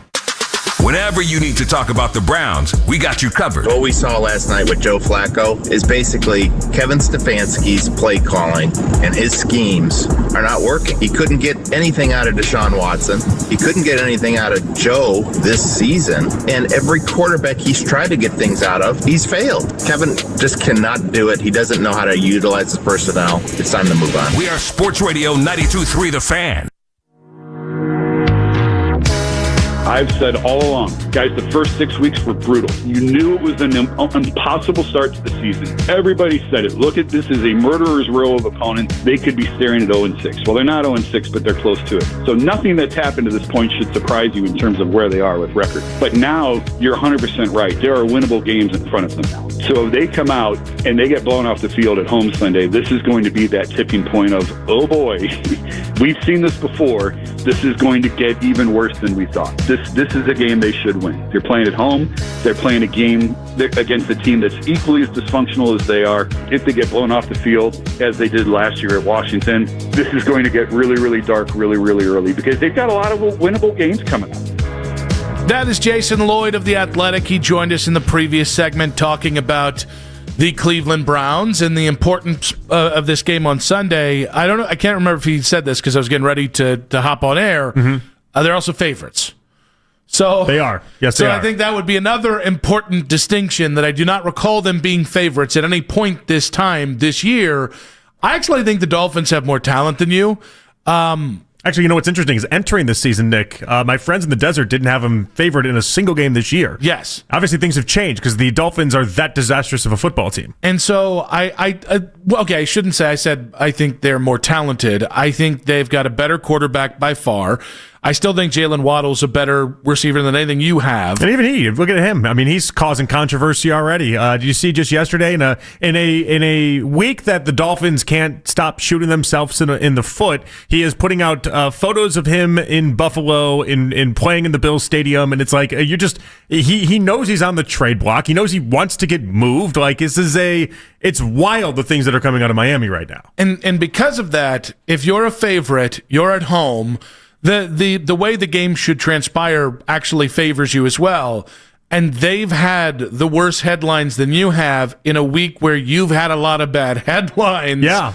I'll be honest with you. I don't know how to react. I mean, I will, but I don't know how to react if they lose. This is can we the shoulder one. shrug for 5 hours? Is that the right response? I am at a loss for This is the thing you've been waiting for, and if your team is too broken to beat the Dolphins team, yeah, okay, the Jets don't have a win yet. I don't know why I should think you're going to beat them or the Titans or anybody else. Well, that's it. If you don't beat the Dolphins, then we can't sign you up for winning any games at any point this season because there's no other team that we can realistically say you should beat if you can't beat the Dolphins. They're that bad, Nick. Like I need to stress, and this is going to be my job on Sunday in the pregame, is stressing just how awful this Dolphins team is and how they've imploded in every direction they possibly can. If there was ever a gimme in an NFL game, this is attempting to be that, but the Browns can't seem like they can just make the 3-foot putt. Yeah, and I think on the heels of Joe Flacco, this is something I've heard a lot from Browns fans, you guys to me. I woke up to 3 or 4 Facebook messages and a couple DMs and a couple Instagram messages. They need to win on Sunday in addition because of what happened last night. You need the win. A win it's one win. One win doesn't go that far in the NFL, but it just buys you just more time for that locker room to just move forward and continue to push forward. You start 1-6 with the Patriots afterwards. I mean, it's going to be really hard to keep this thing on the tracks, at which point it doesn't matter if Kevin's the head coach or not. It doesn't matter if you fire Andrew on a Tuesday or not. It really doesn't matter what happens if this thing slides off the tracks before the bye week. Now, the thing I am curious about is if they go in there and take care of the Dolphins the way that they should, what does that answer look like? Like, what are we? Because we're not going to be convinced that this team is worth anything with one win. What will that show us, though? A victory against a hapless Dolphins team. Like, I want. There's got to be some positives attached. to this. It is. You're not completely dead on arrival yet. Like you haven't, because the problem with last week's game is they were lifeless. Mm-hmm. They were dead and lifeless. So at least this would show us that they're not in fact dead, and they're showing some fight, which ultimately is what we want to see at this point. You live to fight another day. Now, you liked Jason's Jackson. It was Dart. unique. Yeah, I thought it was really cool. I thought it was a really interesting and right answer about how we should be perceiving some of this. He's going to take a lot of flack, he being Stefanski and Barry and everyone else, but we need to keep highlighting the idea that if Jackson Dart is something, and I like where Jason took it, he took it even to the Senior Bowl, where Bubba Ventrone was his coach. You had boots on the ground watching him. It's more than just Stefanski going to Ole Miss's pro day and then hosting Jackson Dart in your building. You decided this last draft there was one quarterback that was worth it, and you didn't have the ammo to go up and get that quarterback, and that was it. It is a very telling thing when that happens. And so, yes, you do get to hold feet to flame with that regard. The only thing I would say is that is going to be a recency bias thing, right? Well, we're not going to have 3 years of Jackson Dart to live off Not of. fair, but that's the tricky thing about being like, Jackson Dart, that's the reason why all this went to pot. It's like, all right, can I check back in a year after that? But that's the hard part, though, is that if Haslam can't be like, I'll wait 3 years and then give it a go. Because in many ways, it's like, I'll wait 3 years for Baker Mayfield to prove us right or wrong, and then you wake up 3 years later and then Baker proved them all wrong, but they've already turned the page so many times that you can't even really hold them accountable the way that Haslam should be doing. All right, as compared to Baker, Deshaun, now Joe Flacco, where does Jackson Dart rank within their quarterback kerfuffles? So obviously Deshaun is the worst. Baker's obviously it's a 1 and 1A type thing. You know, when you go to the ponies and you got the horse 1 and then horse 1A, that's where they're running right now, okay? They used to call me in college horse 1A. And who was horse 1? You never knew. You never knew. Yeah. And that sounds like a kink that the morning show would discuss, but I don't know. That's neither here nor there. And so Jackson Dart, I think the importance here is that Jackson Dart is above whatever this Flacco thing is. Jackson Dart is above anything that you've seen essentially this season and how they've mishandled the quarterback spot. If Jackson Dart is great, that then takes over the 2025 quarterback mishandlings. Hall of Famer Joe Thomas weighs in on Joe Flacco looking good last night. The 1-5 Cleveland Browns, Joe Thomas, in 5 minutes on 92.3 The Fan. Hey, Nick Wilson here for my friends at Blue Chew. Blue Chew isn't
go out and put more than 30 points on the scoreboard and beat the Pittsburgh Steelers. What's wrong with your operation? What's wrong with your organization? How toxic, how dysfunctional, how incompetent is your organization? Y'all look like a bunch of idiots this morning, and you deserve every ounce of grief you're getting from Browns fans. The Ken Carman Show with Anthony Lima.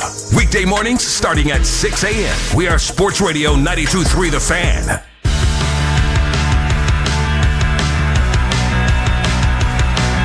Back on Afternoon Drive, Nick Wilson, Jonathan Peterlin. We've got the lead coming up at 5, Daryl Ryder coming up at 6 as we continue to get you ready for Browns Dolphins on Sunday. The Browns are favorites. Finally, the Browns are favorites.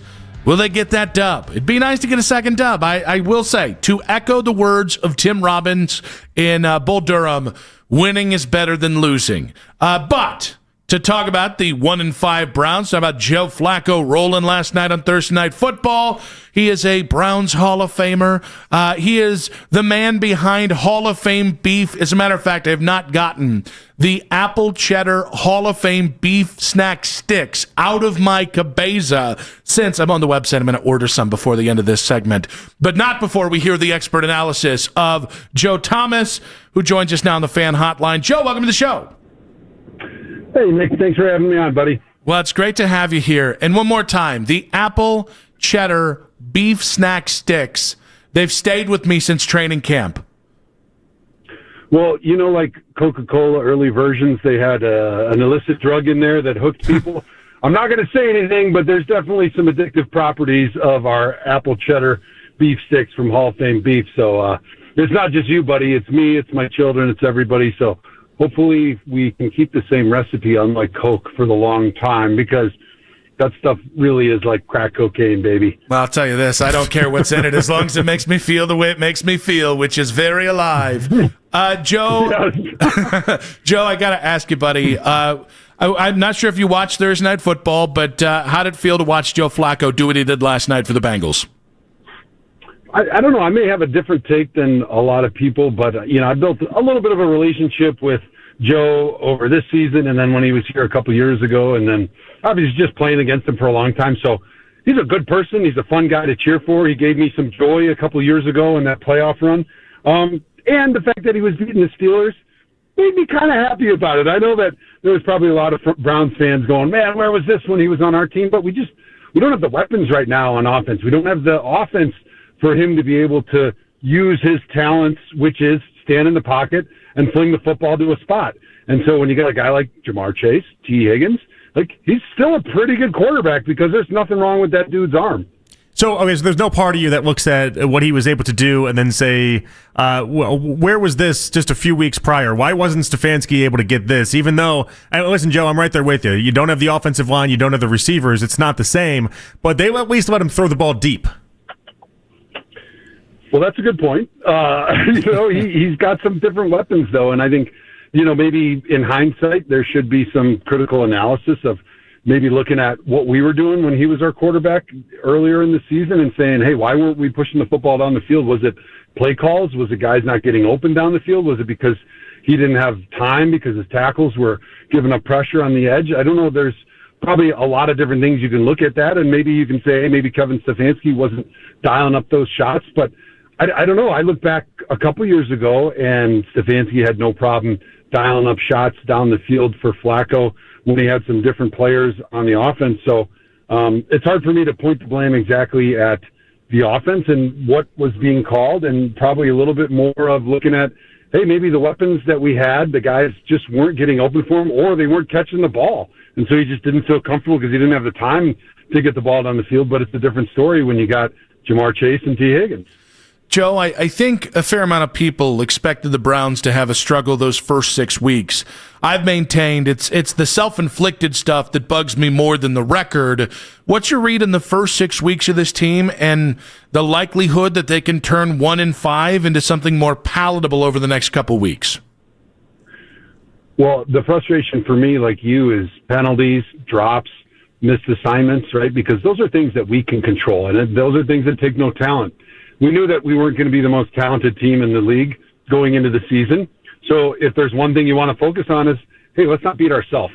Let's make sure that the emphasis is on limiting penalties, limiting mental errors, and let's catch the football. Those are very fundamental things in football, and we know that if we do those things, we might have a chance. If we don't do those things, we got no chance. And so pivoting towards the rest of the season, and this is something we talked about on CBD earlier in the week, it's like, all right, what are you going to make of this season? We know it's already feeling like it's a lost season, so what are we going to do with it? Well, let's focus on something that's concrete that we know we can accomplish. And what is that? Let's be tough, let's be disciplined, and let's be a physical football team that nobody wants to see. They know that they might be a better team than us overall, but you know what? It's going to be painful when they play us. And so how hard you play, that's something you can control. If you're on sides, if you know what the snap count is, those are things that we can control. And then, hey, let's focus enough where we can catch this football. Let's watch it all the way into our hands, catch the ball with the hands, bring it into our body. Our quarterbacks deserve it. Our fans deserve to see something exciting out there. So I think when you focus on those things and say, hey, that's what we're talking about every single day. That's how we're starting every meeting. That's what we're holding guys accountable. Number one, first and foremost. I think that's how you potentially can still get something out of the season and feel good about maybe how you finish the season. But if they don't change that, it's going to only get worse from here. How are we going to be able to judge Dillon Gabriel and eventually Shedeur Sanders if we don't have the offensive line and you don't have the receivers? How do you look at them on even a big picture and a game-by-game basis for being able to tell how they're doing?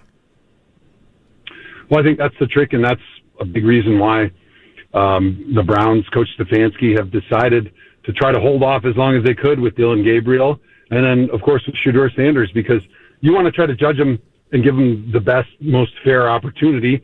Obviously, that doesn't always exist in the NFL.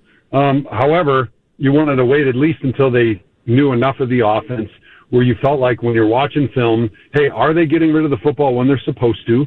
Are they throwing it to the right guy? Are they making a read based on, is it a post safety? Is it a split safety? Do they know where their eyes are supposed to be? And then how are they doing when the play breaks down, when they escape the pocket? Are they making good decisions? And those are things that are always not apparent right away for the average football fan, because you actually got to go back and watch all 22. And even beyond that, you really need to be in those meetings to know what that quarterback is being coached to do in those situations. And it's really tough. So as a fan, it's hard to know how do we evaluate these guys. But I think one thing as a fan just watching the game on TV, what you want to see is you want to just try to see a little bit of steady progress.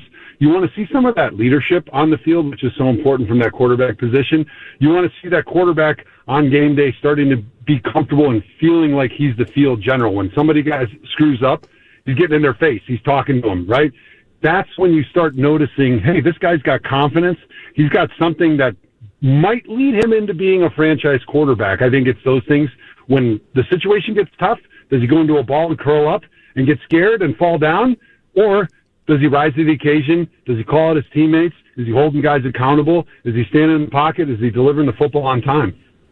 Joe Thomas, Hall of Famer, the man behind Hall of Fame beef as well, on the fan hotline with us, breaking down the 1-5 Cleveland Browns. Well, I do want to get to this Miami game, but the Browns are 4-19 in their last 23.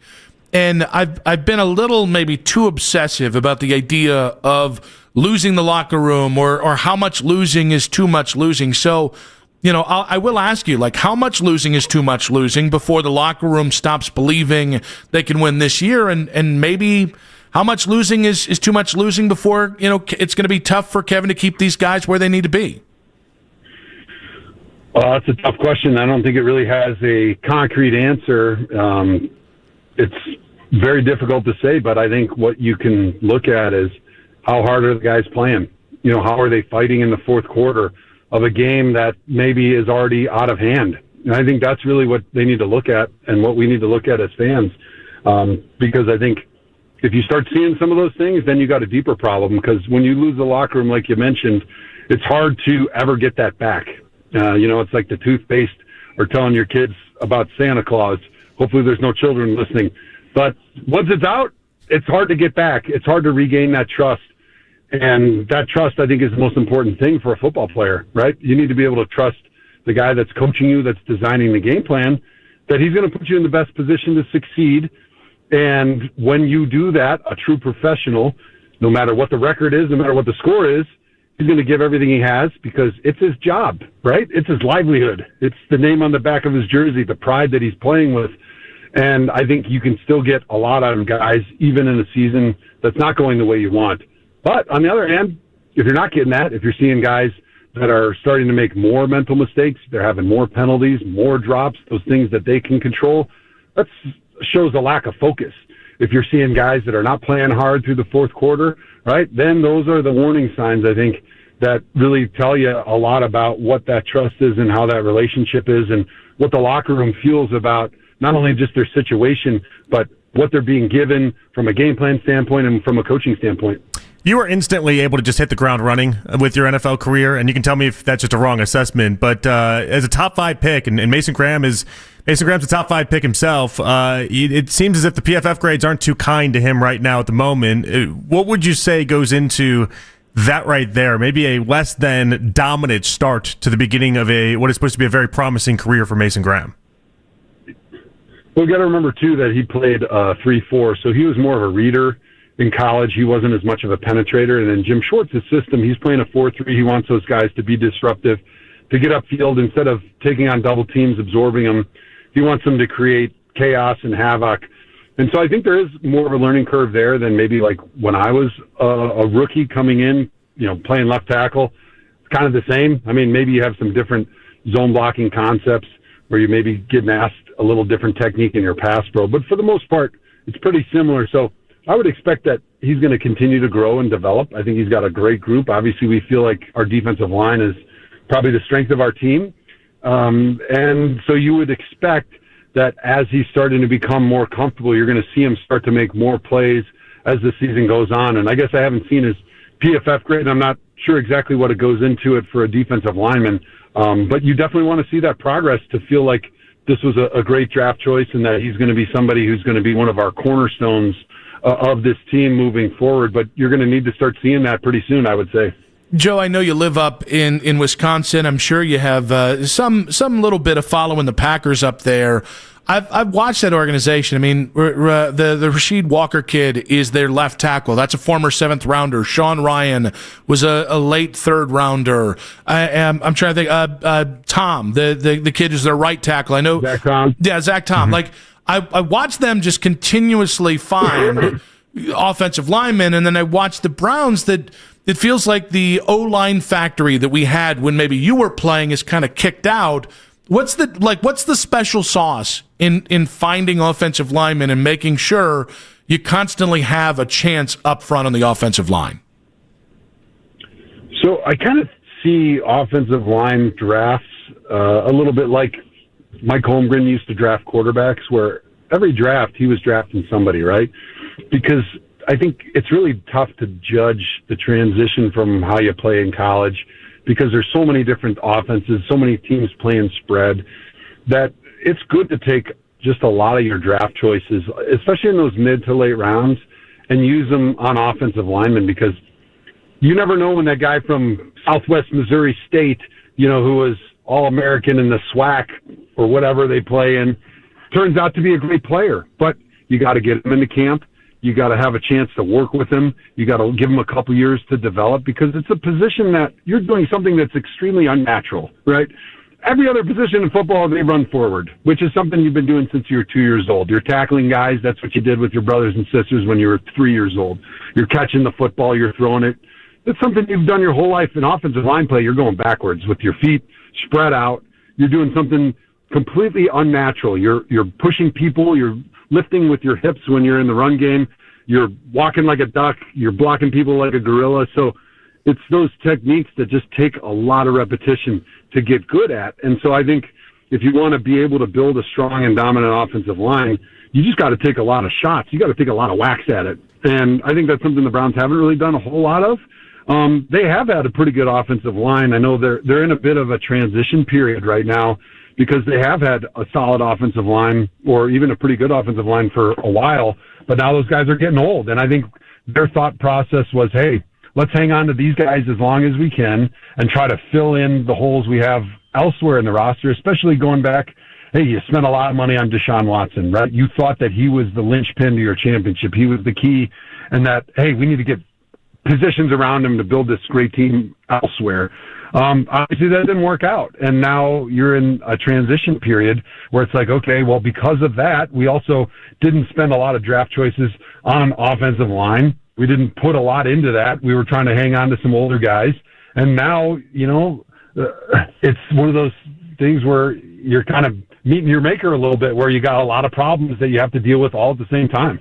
Joe, I saw you yesterday. You were at, were you in Chicago? I thought it looked like you were at Barstool, Chicago. Is that right? Yeah. I drove down to Chicago yesterday. Okay, and I want to know, did you see the video? So they have a guy that works there named Michael Katic, who was he was a center for Indiana last year, and now he's doing the Barstool thing. And the whole video is him just meeting you and shaking your hand, and him just whiffing on the moment to like ask all the questions he's always wanted to ask you, and then the video cuts away, and it's him just being like, "I blew it. I had my chance with Joe, my hero. I've loved him more than any football player ever, and I blew it, and it went mega viral." Do you see those videos after the fact, or is that the type of thing that in the moment you're just like, "Oh yeah, he definitely blew it," as you're walking away, but you just got to keep walking? Yeah, it was pretty funny. It was a great day yesterday. I went down there to do a cooking show. I brought some Hall of Fame beef down there for their great chef, Donnie. And we did a cool cooking show. We made hamburgers, and we made some beef carpaccio. We made some amazing flat iron steaks that were incredible. And then, oh, shoot, they're filming the yak over there. And so we went over there, and I did the gauntlet. And, it's kind of fun just hanging out. I've known Big Cat forever. We both went to Wisconsin. We were in the same class. But actually with Katic, I didn't know any of that was going on because I was just there to do a cooking show. I was looking for Donnie. There's a zillion people running around.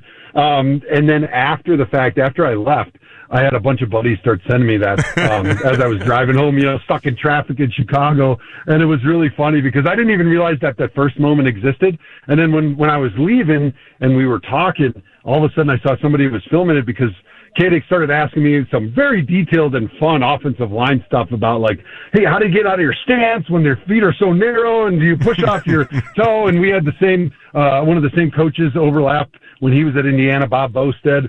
He was our tight ends coach when I was in college. And so it was kind of cool. We got into the weeds on the offensive line play a little bit, and you could tell he was pretty fired up. And I didn't realize that was the redemption moment, but I'm happy he got it because, there's not that many people in the world that get nerdy on offensive line play like me. And so it was cool to have that little connection. And it was a really fun moment down there, being down at Barstool and then meeting a fan, even though he was wearing a Steelers hat, which that's probably why I blew him off the first time.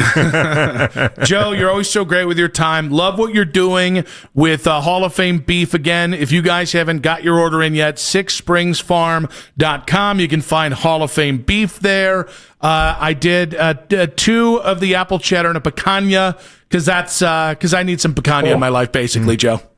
Oh, dude, I did a picanha last Friday. It was unbelievable. If you have a smoker, smoke it for like an hour and then finish in the sous vide, or you can finish on the grill as well. Just add that little like smoke flavor to it. It was unbelievable. And slice it thin.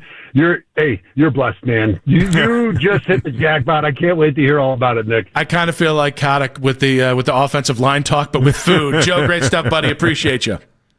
Thanks for having me on, guys. Thanks, Joe Thomas there, Hall of Fame beef at sixspringsfarm.com. Browns Hall of Famer on the fan hotline. We'll react to what he had to say about the state of the Browns in 5 minutes on 92.3 The Fan.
an unparalleled consumer experience. I highly recommend AmericanEagle.com. Transform your business today. Dial 877-WebNow1 for a free digital consultation with AmericanEagle.com. All right, so tell me again how this is not the same old Browns. Fans are restless, and the Browns need a win as they take on the Dolphins on Sunday. Be a part of the conversation on the radio home of the Cleveland Browns. We are Sports Radio 92.3 The Fan. They're in a bit of a transition period right now because they have had a solid offensive line or even a pretty good offensive line for a while, but now those guys are getting old. And I think their thought process was, hey, let's hang on to these guys as long as we can and try to fill in the holes we have elsewhere in the roster, especially going back, hey, you spent a lot of money on Deshaun Watson, right? You thought that he was the linchpin to your championship. He was the key, and that, hey, we need to get positions around him to build this great team elsewhere. Obviously, that didn't work out, and now you're in a transition period where it's like, okay, well, because of that, we also didn't spend a lot of draft choices on offensive line. We didn't put a lot into that. We were trying to hang on to some older guys, and now, you know, it's one of those things where you're kind of meeting your maker a little bit, where you got a lot of problems that you have to deal with all at the same time. Joe Thomas, Hall of Famer, Hall of Fame beef. Can't stress enough. I did order the picanha finally. I just want to make sure I'm landing picanha, because last time we talked about picanha, I was not. It's picanha. I was criticized as a smoker, as a meat man myself. So I want to make sure I say that as well. Was I criticizing you, or was it someone, the people on the internet? It was a caller. That's right. It was the caller. I forgot about that. I should say. I think you nailed it every time, and nothing seemed off to me here. I will tell you. You're not like Ken and the Wagyu. How does he say it? He says it's so wrong, it bothers me so much. And here's the thing. My dad was a meat man for 41 years. It's Wagyu beef. No, it isn't. No, it isn't, Ken. Here's the thing about that. No, it isn't. We should get a Nobel Peace Prize for not bringing that up with Joe, because I didn't want to bus toss Ken to Joe. I couldn't do it. But I thought about it like 5 times, and I'm sure you did too. I don't get enraged often listening to the show. I just kind of take the show in, and I just got so enraged. This is a funny little quirk with me. He was so adamant. And they all just kind of let him have it. Yeah. But then Owen was saying it right as the other part of this. And I think it was Owen trying to be very subtle about it. Is that what it was? Like, and that happens too sometimes, right? You're just subtly, you'll say it right a couple times to hope that they kind of pick up on it, and then when they don't pick up on it. But it was the insistence on it. My dad was a meat man for 41 years. I know Wagyu. It's like, no, you don't. Not when you say it that way. Can Joe be the GM, by the way? It's very pedantic of me, but... Can Joe be the GM, by the way? Because I forgot to tell him that you wanted to hire him for Wisconsin's head football coaching job after Flacco gets fired this weekend. I thought about that, too. I didn't want to do that to Luke. I didn't want to put Joe in that position either. It would have been a bad position. I hate that Luke is clearly going to get fired there. He probably likes Fickle. He probably has had a lot of good interactions with Fickle. And I didn't want that to go to like the Wisconsin message boards. And I just because I chickened out. I'll be very honest about it. But Joe, his take on the offensive line and kind of the difference between Green Bay. And, like, I know Green Bay's offensive line struggling this year because they've had a lot of injuries. I think they got, like, 4 or 5 guys on the IR right now. But what they do that's so great, like, they had an established center from 2012 to 2014, and they took 2 centers. One was J.C. Tretter, one was Myers, and Tretter ended up being the backup long-term. Myers ended up being the starter.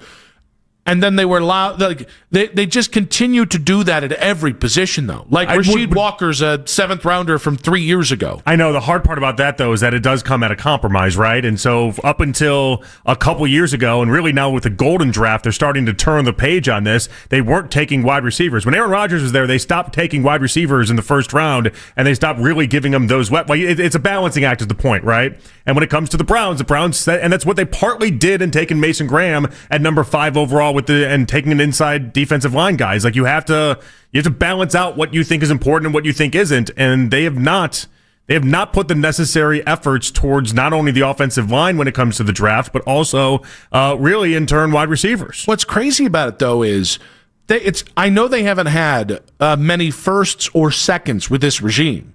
They've had a lot of other picks, and that's like, I can understand if, like, your defensive line, it's getting harder and harder to find an elite edge rusher later in the draft because they're always overdrafted. Same thing with wide receivers, in fact. I definitely understand that. look at offensive linemen. You can find really great. All you have to do is just wait a couple years. And so that's where, like, the Browns have done a good job of, we're going to look at Alex Wright in the, I think it was late third round. We're going to get Isaiah McGuire in the fourth round. We get all these guys, and that's worked on the defensive side of the ball to one level or another when they're not taking Siaki Ika with their highest draft pick, who didn't fit the system. I mean, did Jed Will scare them, though? I don't know. You tell me. Well, but that's the 10th pick.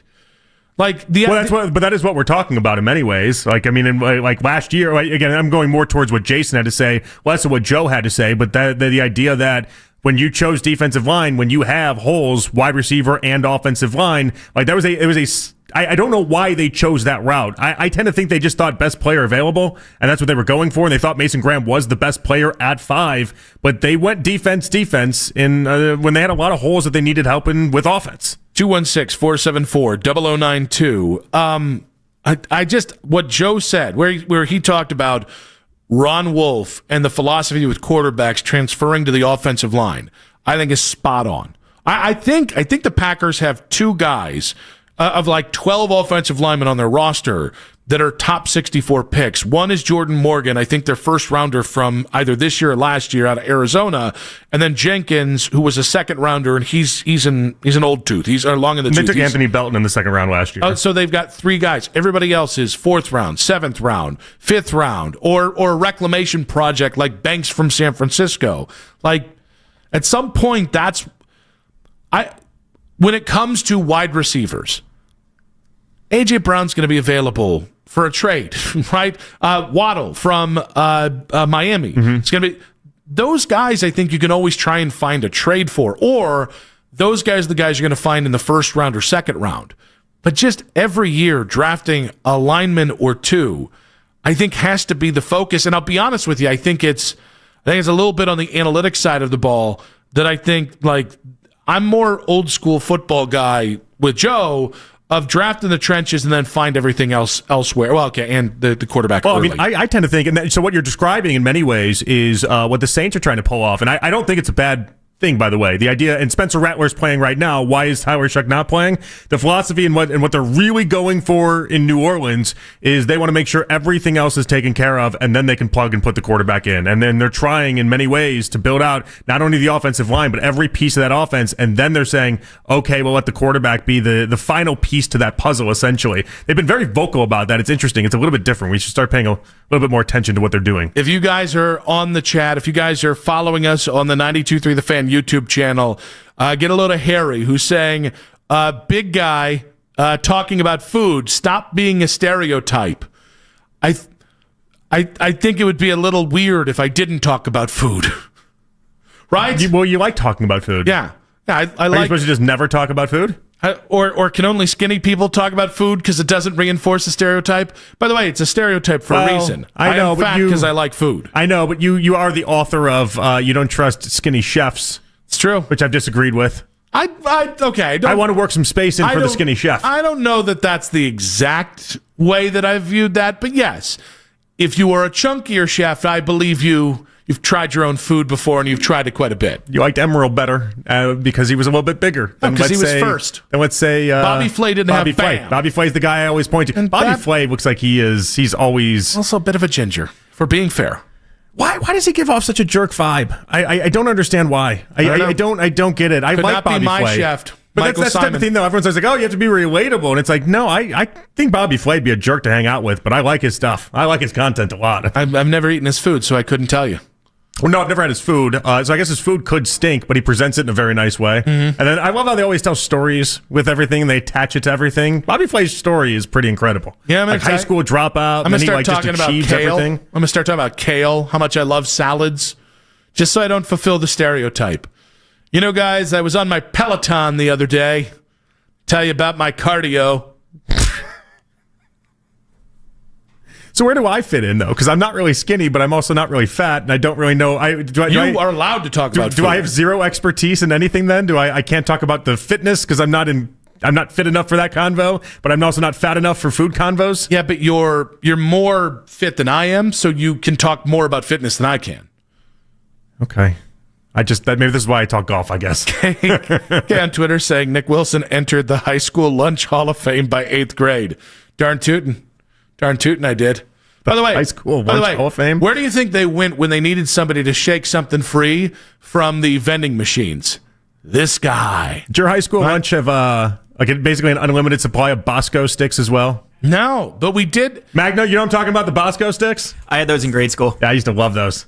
You dip them in the marinara sauce and everything. It was like my whole lunch was Bosco sticks. That's not a lunch. No, but I will find, like, kids will tell me, like, my kids will be like, oh, we ran out of chicken fingers this week and we don't get another shipment till next week. I'm like, could not have been the case in 1995. There's like this fat, like, 6th grader on TikTok that just, he reviews the food that the school gives them. Yeah. Hysterical. I don't know we would go fat on that. I just made me husky plus size. Oh, my bad. Did I insult the community? No, just the youth, right? I think his handle said something about being fat, and that's maybe where I gravitated towards. He can say it. I don't think Is that one of those? Can say well, it. I apologize to the 6th grader doing TikTok reviews. Once you get to 18, we get label them what you want, whatever. I can't. What is the fat appropriate? No hog in that fight. Wait, what is the fat appropriate label? Big boned or husky. All right, so there's this big bone 6th grader, and he's on TikTok, and he reviews the school food, and it's the funniest. He's like, they gave this to me 2 weeks ago. 2 thumbs down. He sounds like a hoot and a half. Love it. 216-474-0092. Love it. Cash, love it. Hate it. Why did the Browns' offensive line suck? I think it's because of very similar to what Joe said. You didn't invest enough in the draft, and you didn't develop enough guys, and also the Andy Dickerson thing was just a complete nightmare, and one idea could dash all the goodwill for the Guardians. That's in 5 minutes on 92.3 The Fan. Nick Wilson here for my friends at FanDuel. NFL Sundays are coming, and you got your crew, you got your couch, your snacks, your slate, and FanDuel is coming with something extra because this isn't just another NFL Sunday. It's your chance to place that perfect parlay or hit your go-to player prop, and now they're making it even better because with FanDuel, this week, FanDuel's bringing the bonus. That's right. Right now, all customers can get a 50% profit boost on any NFL.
every day. These statements have not been evaluated by the Food and Drug Administration. These products are not intended to diagnose, treat, cure, or prevent any disease.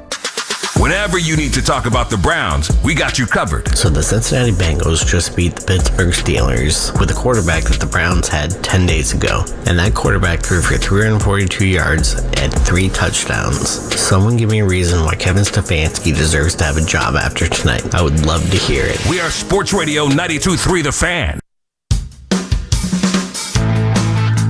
As always, you can listen to this show and all of our local shows on The Fan on Apple Podcasts, Spotify, or wherever you get your podcasts. Or take The Fan with you wherever you go. Listen to us on the Odyssey, iHeartRadio, or TuneIn apps.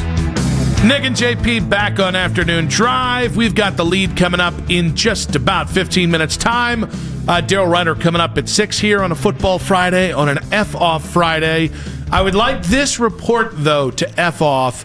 I know we are in the midst of the ALCS and the NLCS.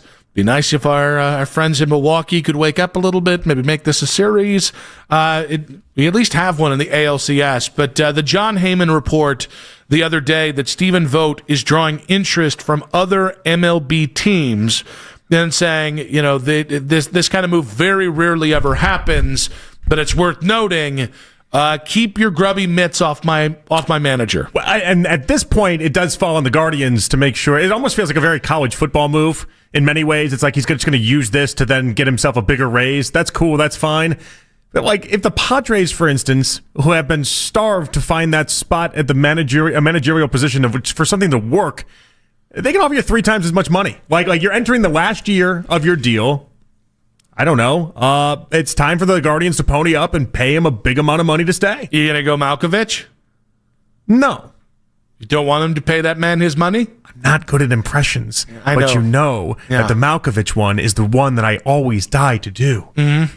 I always get very excited to do the Malkovich one, but I'm not good at impressions. People are saying it's your best one. If anything, well, I'm saying that for sure. At least the first one always goes hot off the bat. You know that about me. And on top of this, if anything, what you see now, this is where you did a short-term play for no long-term gain.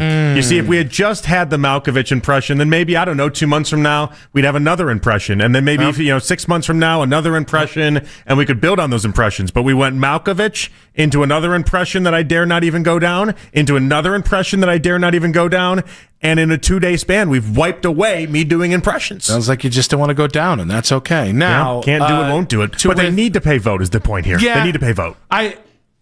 I understand. I really do understand. Like, it doesn't make sense for this organization to do 13-year deals, right? And it doesn't make them. They don't feel like they can afford another $25 million player. Okay, whatever.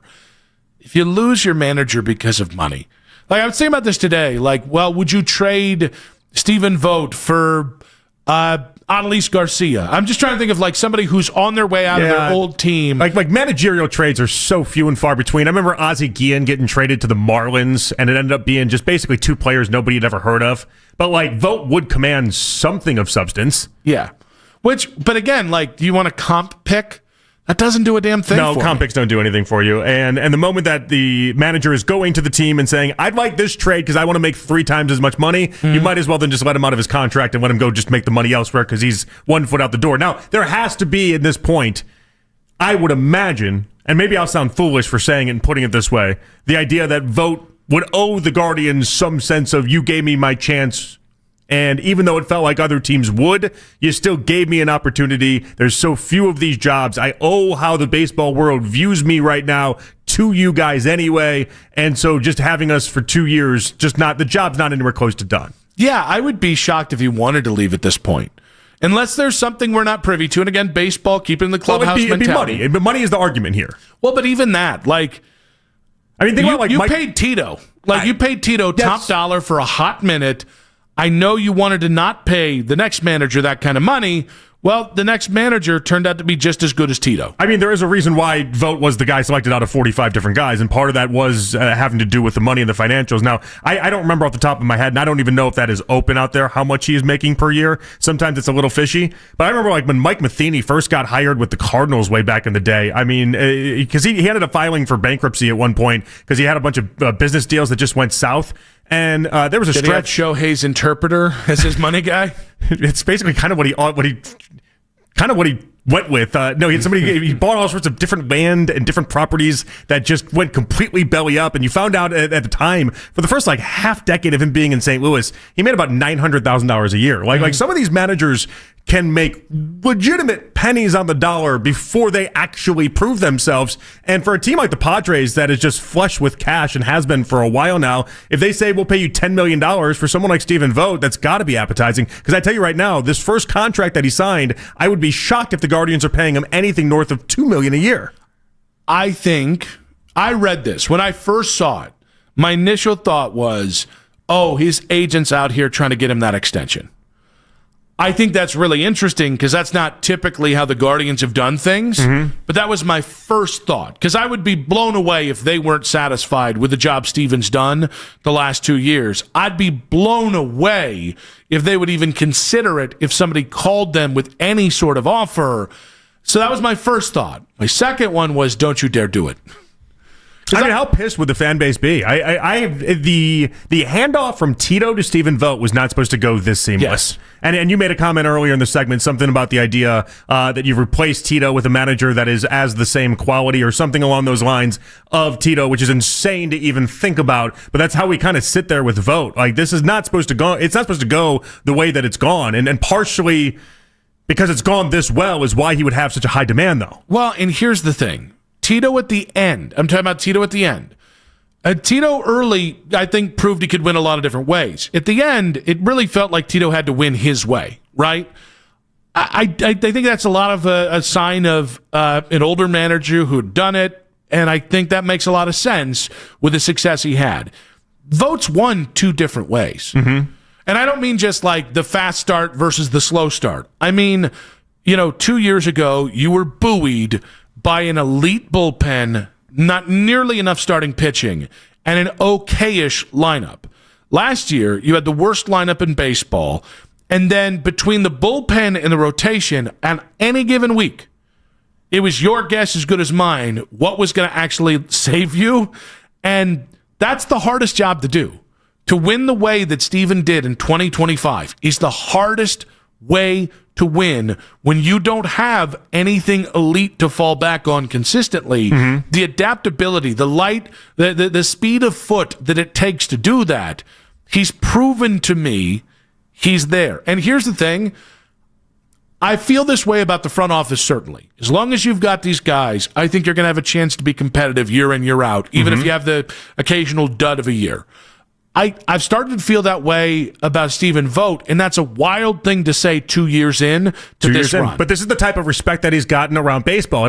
So John Heyman kind of loosely connects Stephen to the Padres, and then just digging a little bit deeper on this, JT Snow, 4 days ago, was out there saying that he's got a hint that the next manager of the Giants is Stephen Vogt. Mm-hmm. Like, that is somebody that would be kind of plugged in and kind of in the know. We all remember JT Snow playing. Like, it's a real baseball name, saying that he's already committed to the idea that I can read it for you, and how he actually phrased it. I have connections to the organization, never been invited back, but I think Stephen Vogt will be the next manager. So, like, that's wild that this type of stuff is happening. So what would your response be if the Guardians came out and said, Steven's been such an integral part of what we do, we felt like we owed it to him to let him pursue this? I'd say BS. I'd say BS as well. I'd say, obviously, you didn't want him here, and I would put it on everyone in that organization to pony up whatever money it's going to take. Either Steven has a lot of baseball people doing this to, again, just pump up his value and get his contract, a new contract out there, and get him all sorts of money.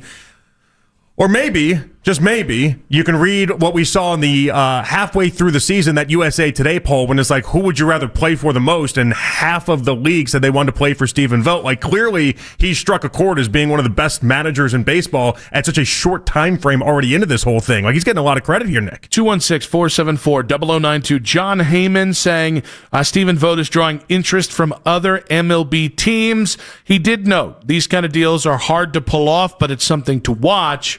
What would your reaction be? Is there any sort of Response from the Guardians. It would make it okay if Stephen Vogt was allowed to leave and be somebody else's manager. The lead in 5 minutes on 92.3 The Fan. Nick Wilson here for Blue Chew. Blue Chew isn't just a tablet. It's a cheat code for your downstairs business. Blue Chew provides access to chewable tablets, can help you feel and perform at your best. Stronger, harder, longer.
in circles and we are lost. Trade him for a 5th-round pick. Trade him for this pick. Trade him for that pick. Bring in this wide receiver. Jettison that wide receiver. It doesn't matter. People kept throwing that out. It can't get worse with Dylan Gabriel. Yeah, it can, because Dylan Gabriel's a lot worse than Joe Flacco. And Flacco demonstrated that last night. The Ken Carmen Show with Anthony Lima.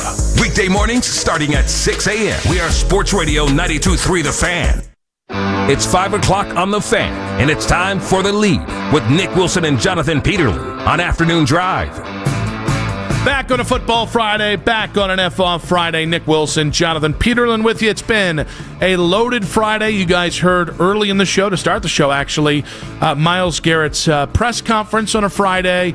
It led to me saying something about that, which you guys might have seen at 92.3 The Fan on Twitter. We've also had Jason Lloyd at 3:20. We've had Joe Thomas at 4. Really great stuff from our guest today. Daryl Ryder coming up in 1 hour's time, but there's so much to get to. Let's get to the lead. As previously mentioned, Browns legend and Hall of Fame tackle Joe Thomas joined us last hour.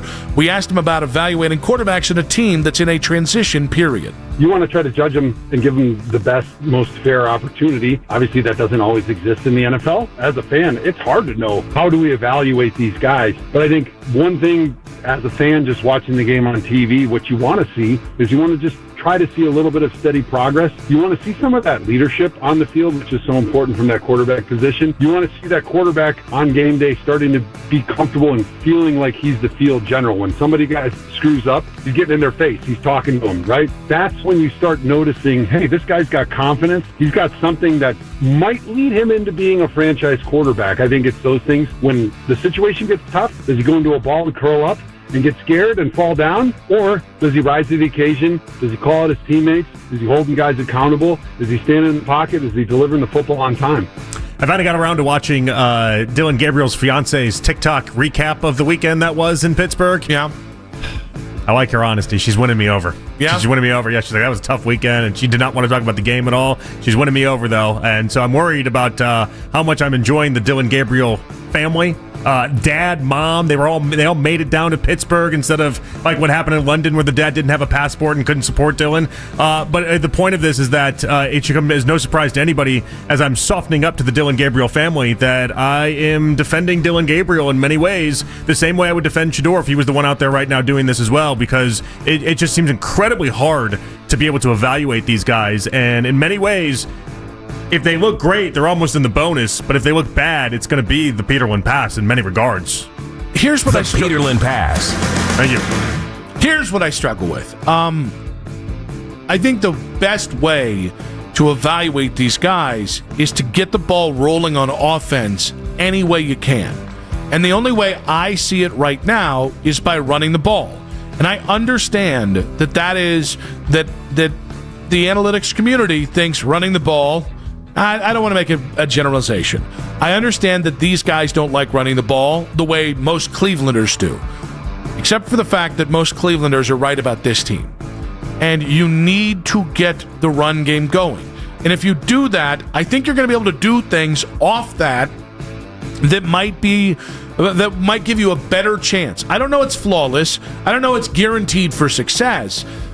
But you ride Quinshon Judkins for 20 to 25 carries a game. Mm-hmm. I think that's the only way you're going to give these guys a chance. And I do think eventually maybe Jerry Jeudy stops pressing. And because I'll be honest with you, if you don't do it, then you're not giving them any chance, at which point we can't evaluate anyone on one side of the ball, which feels like an abysmal failure beyond just being bad at football. The running game should be their identity. That is what they do best. They should be able to make that the priority number one moving forward. We still don't know why Stefanski didn't do that in the game against Pittsburgh last weekend, but he didn't do that. But when it comes to evaluating the quarterbacks, I have a real hard time looking at Dylan and even seeing what happened last week and just saying that's on you, man. I have a hard time with that. Devin McCourty of NBC Sports was on with the morning show today. After Joe Flacco's performance last night, he said the Browns' issues start at the top. No doubt. It's different playing quarterback when you're throwing to Higgins and Chase. But I do think when you talk about Cleveland, once you start talking about being a below average team year after year after year, me and my brother had a lot of conversations back in 2017 when they went 0-16, and he's always telling us, like, it starts at the top. And that's not just for the Cleveland Browns. That's a lot of organizations that if you're not aligned from the top all the way throughout, you're going to have issues. And I think the hard thing for Cleveland is the last, 20 to 30 years, there's never really been a season or 3 seasons in a row where you're like, man, the alignment here is great and we're going to ride this run. It's just like, you make a playoff appearance, then it's right back to bad. It's just, I think that's been the hard thing. So I think it's a little bit of everything thrown in there when you talk about the Joe Flacco situation. When it comes to failure starting at the top, it is 100% fair. I thought Jason, actually, when we talked to Jason Lloyd, I thought he had a great point about, hey, a lot of this is just the Watson thing is the greatest failure you possibly could have had. Mm-hmm. Let's continue to go back to most of the best players you've had in the last decade were because of football guys. Were because of John Dorsey. Were because of that Green Bay conglomerate you had here. Denzel, Baker, Nick Chubb, Wyatt Teller. Like, Miles is the outlier. Joe Bitonio goes all the way back to the old football guys. Like, it's not that analytics doesn't work. It's that analytics and only analytics, it's that to the degree they've done it, does not work at this level. That's what the last 6 years have proven to me. And I want football guys. Not just because I identify with them more, because the wrong football guys can be just as boneheaded as, super smart guys who are, slavish devotion to analytics. But, I just continue to come back to, it didn't have to go this way. It's frustrating that we're here again. And it sure feels like we've gone from where I was wrong about this team last year is I pitched this is the down year. I think we're now, and you said it the other day, so I'll give you credit for it because you were ahead of me on this. I think we're talking multiple down years, and that just stinks. The part that upsets me about Joe Flacco last night and the performance last night is the idea that you could have had this version of Joe Flacco beyond analytics or whatever else. They put him in handcuffs, and they told him to throw the ball 5 yards. How do you have that happen? And is that going towards what you're talking about with analytics? Did somebody 2 years ago just give up on the season and say, whatever you want to do with Joe, just do it? And then they let him just throw the ball all over the yard? But then because we had a whole off season, they looked at Joe and said, no. With Joe Flacco at 40, you only throw the ball 5 yards, and you have the lowest ADOT in the entire NFL. Is that what happened here? It seems like such a backwards thing to be like, Joe, we had success 2 years ago with Joe this way, but because we have more time and he's not just coming off his couch, we're going to try to limit what he can do? We're trying to cage him? That part just ceases to amaze me. And the Bengals had it 100% right what they wanted to do with him in letting him throw the ball deep, and he was able to showcase what he could do. Myles Garrett spoke to the media today. He was asked about fan frustration surrounding the team after the 1-5 start of the season. We're frustrated too. It's not like they can be any more frustrated than the people who are out there putting their body on the line and not winning. They wear the colors, they come and support us, and we will be forever grateful. But you can never be more frustrated than someone who's actually in that ring or on that field. And hoping that they continue to support us, and we're going to continue to put our bodies on the line and give everything until we can find a way to start winning and winning in succession. But, man, it's tough. It's tough for everybody.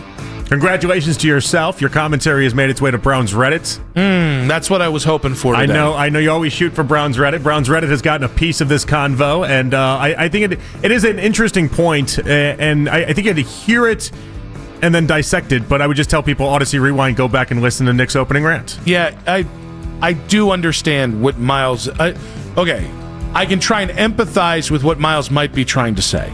I just think in trying... I don't know if he's trying to talk fans off the ledge or put it in perspective. I think fans and players are in this together. And then I think it's the billionaires and the machinations of the Ivy Leaguers.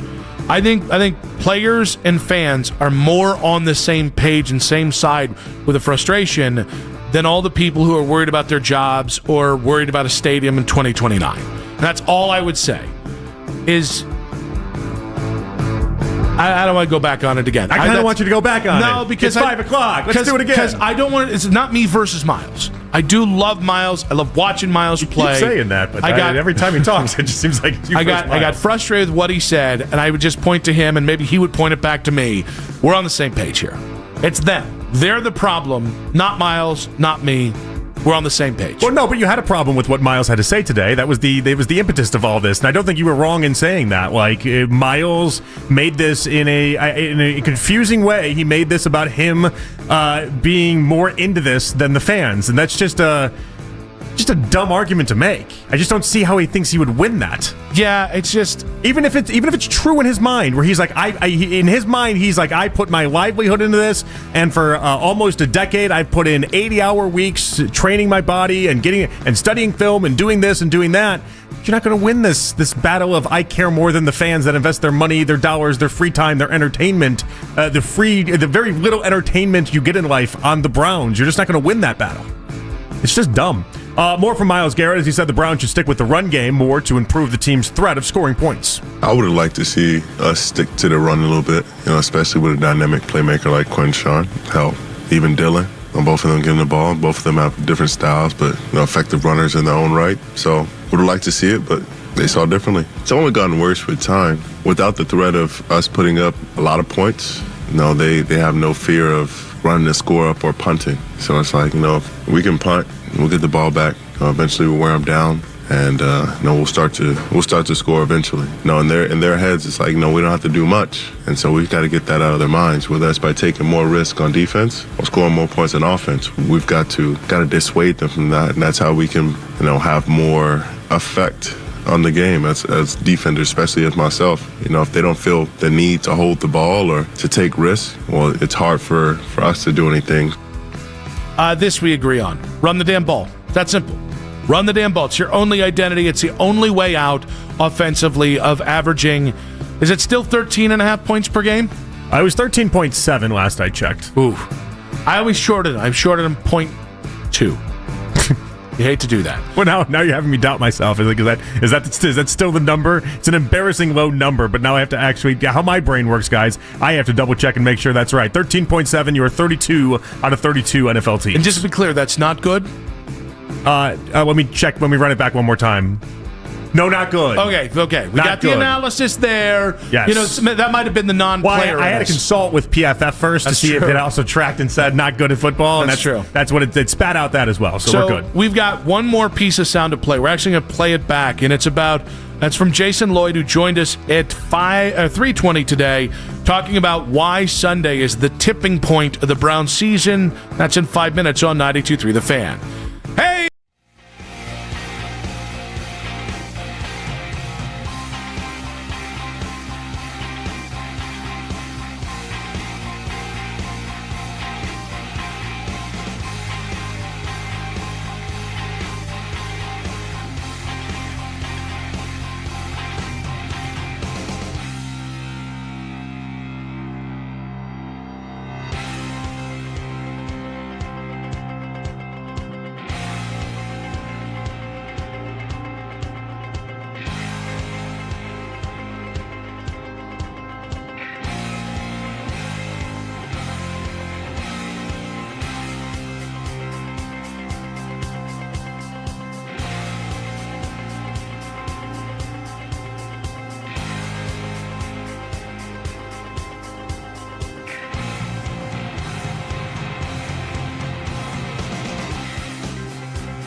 favorite the Fan on the Odyssey app for all of today's headline segments. Headline sports news every 20 minutes here on 92.3 The Fan. From the University Hospital Sports Desk, I'm Michael Markach. Talk sports deep into the Cleveland night. Overtime with Jake Volnick.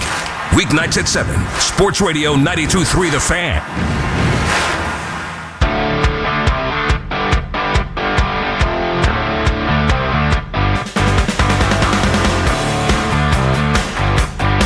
Daryl Ryder coming up in about 40 minutes here. Nick Wilson, Jonathan Peterlin on a afternoon here. Football Friday, an F-off Friday.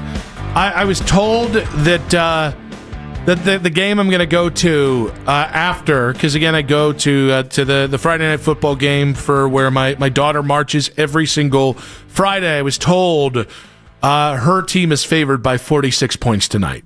I don't know if that's true or not, because I never know whether the sharps are real or not, or whether it's a bit, but so we're back on blowout train here. I just like that you get lines every single week. It's a cool thing about Ohio high school football that you just get the lines. You get the gamblers are really invested in high school football in the area, and for that, I appreciate you. I mean, I went to Woodridge, not our best moment in football.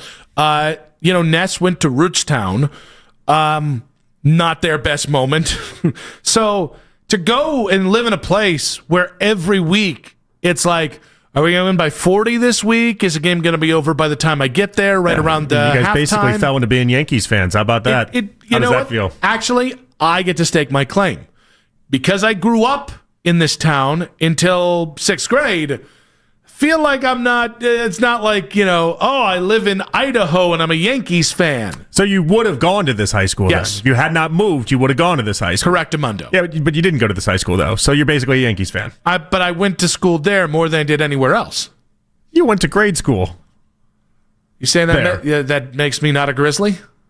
Yes. Screw you. What high school did you go to again? Woodridge. I've only said it 150 times. What was your mascot? A bulldog. Then you're a bulldog. I'm a grizzly bulldog. You're not a grizzly. You're a bulldog. I'm a grizzly bulldog. You're a bulldog. I'm like if you mated a bulldog. You're a bulldog with a grizzly, and then had the size of a grizzly, and then the temperament of a bulldog. Oh, you bulldog! You're a bulldog. Classic bulldog. You're to think you're a grizzly. I'll tell you that right now. You're a bulldog in a Temu grizzly bear outfit.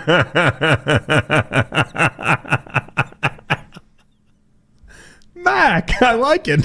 I just think when JP that was funny. Come on, that was funny. When JP fake laughs, because he's trying to divide Mac and I. That was I don't funny give into one. it. That was a good one. He didn't stick the landing. What do you mean he didn't stick the landing? He used double your pumped Temu the against joke. you on the joke itself. He double pumped on the joke. No, You're the Temu version. That's not no. Yep. Wow. Makes fun of your speech now, too. This is quite the turn between you two. He curses. He's an awful cursor. I got to say. But no, yeah, you're definitely, you're a bulldog, not a grizzly. But, I mean, because your kids your kids are grizzlies. So, like, that's just, they're just born bred Yankees. Mm-hmm. Like, they're just born winners. Yeah. And that's nice for them. That's a good development for them. Well, You're gonna buy some Wadsworth Wadsworth football T-shirts too and such. But I would get Wadsworth State champions after they win this year. A hoodie, and our buddy Jeremiah, used to work with us. The other day he saw me at this blue hoodie I'm going to wear tonight. He's like, "We got to get you some Grizzlies colors. Stop on down to the local store." And I'm like, they don't have XLT. Like, that's it. I would buy one, but you're going to give me an X instead of an XLT, and then it's going to be a naval shirt, and nobody needs to see that. I mean, they could get it made for you. I don't think they could. Jeremiah's got some time on his hands from what I hear. He can get it made for you. Shots fired. Seems like the guy's got some time to order an XLT, that's all. Jason Lloyd of The Athletic joined us today at 3:20, and he talked about the Dolphins game being a tipping point for the Browns season. I've said all along, guys, the first 6 weeks were brutal. You knew it was an impossible start to the season. Everybody said it. Look at this is a murderer's row of opponent. They could be staring at 0-6. Well, they're not 0-6, but they're close to it. So nothing that's happened to this point should surprise you in terms of where they are with record. But now you're 100% right. There are winnable games in front of them now. So if they come out and they get blown off the field at home Sunday, this is going to be that tipping point of, oh boy, we've seen this before. This is going to get even worse than we thought. This is a game they should win. They're playing at home. They're playing a game against a team that's equally as dysfunctional as they are. If they get blown off the field, as they did last year at Washington, this is going to get really, really dark really, really early because they've got a lot of winnable games coming up. It's as simple as this. If you want to stop the negativity, if you want to stop the Flacco conversation, if you want to stop the how unwatchable this thing is, if you want to, this is an incredibly winnable game. You are a favorite in this game. But it doesn't stop it, though. You're at home. No. It pauses it.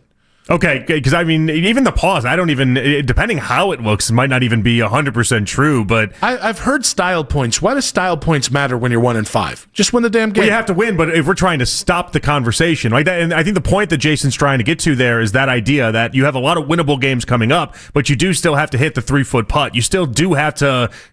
You have to make your gimmies. And in this instance, one win against the Dolphins is not going to stop any of our conversations about what happens with this team long term.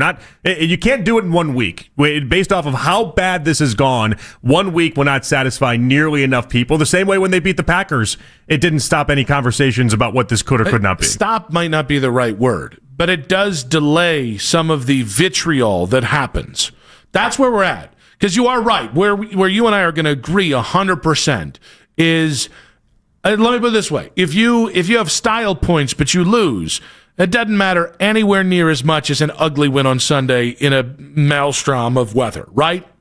Yeah, I mean, you have to win the game.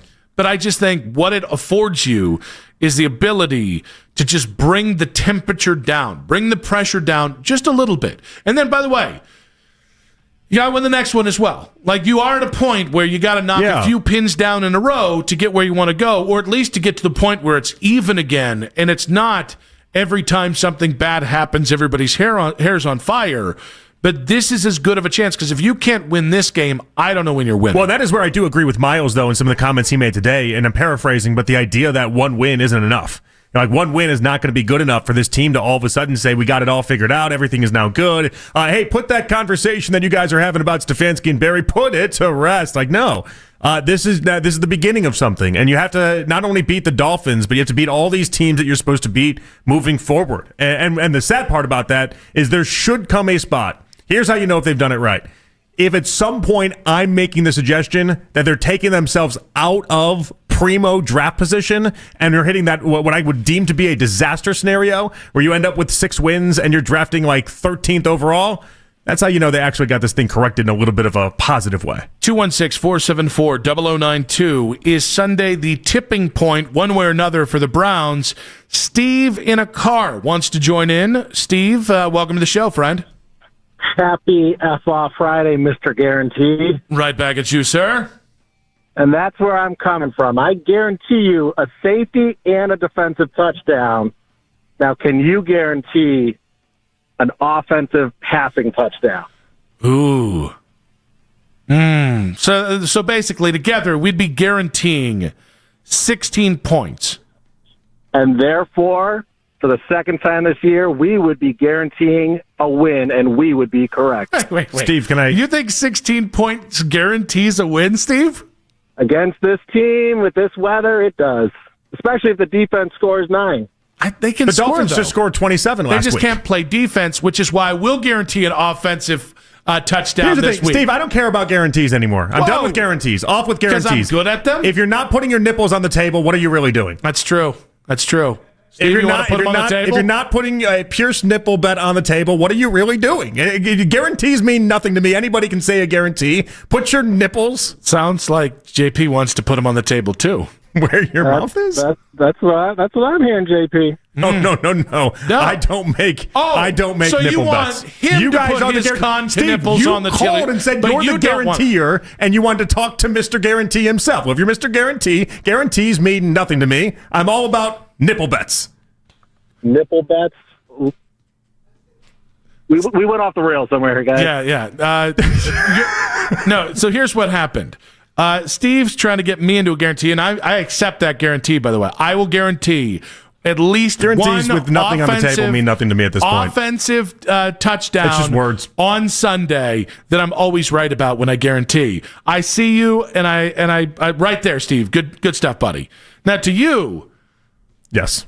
Why do you want to get on the nipple bet? I don't want to, but if you guys are going to... It seems like you want to get in on that. Guarantees mean nothing to me at this point. That is just when we've elevated the way that we do this. You sit there in the cuck chair while Steve and I win all these damn guarantees together. Guarantees are boring to me. You got to actually do something with these guarantees. You got to put some real weight attached to these guarantees. Come up with your own version of a nipple bet if you want. I don't really care. But the idea that we just say guarantee and that's supposed to be something in this day. Coming off Pony last night, do it. And how all the attention it got and all the people talking about it and discussing it.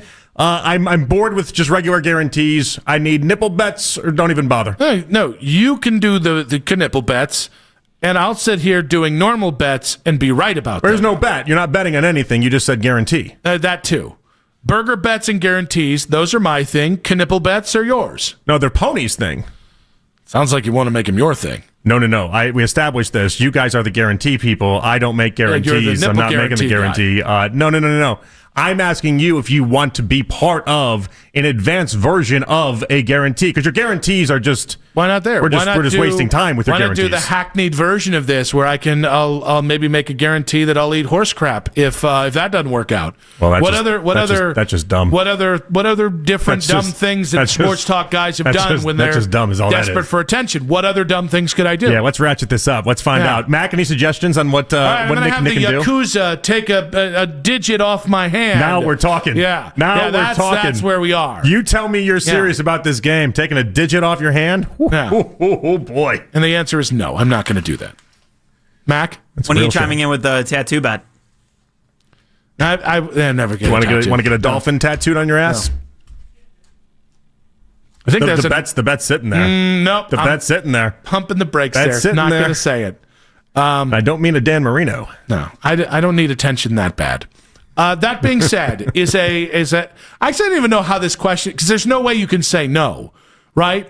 Or there's no way you can say anything other than absolutely. Whether a loss to the Dolphins is a disaster on Sunday, I will take a loss on Sunday to mean you're not in the business of being competitive anymore. I'll take a loss on Sunday to mean the exact same thing. Like if you lose to the Dolphins, you have a chance to then lose to the Jets. You have a chance to lose to any Saints, any bad team that still remains on the schedule, which means I just can't take you seriously. For the rest of the season, I just can't take you seriously. Yeah. That's all that is. And again, it's important. Which stinks, because I want to take you serious. Like, it's important. I just am asking for them to be competitive. Except in these kind of games. Except in the Dolphins. Competitive's not good in this game. Yeah, no. Exactly. It's great against the Packers. It might be good, by the way, against the Patriots because they look good right now. Looking to the other games, the Ravens are going to have Lamar back by the time you face him again. Those are all games where it's like, all right, are you in at the end? Why are you losing if it happens? But these games, no. This is a simple yes or no. There's no context. There's no nuance. Style points don't give a damn about them. Come out with a win, and then we can at least have a fresh conversation on Monday, even if it's going to have some of the same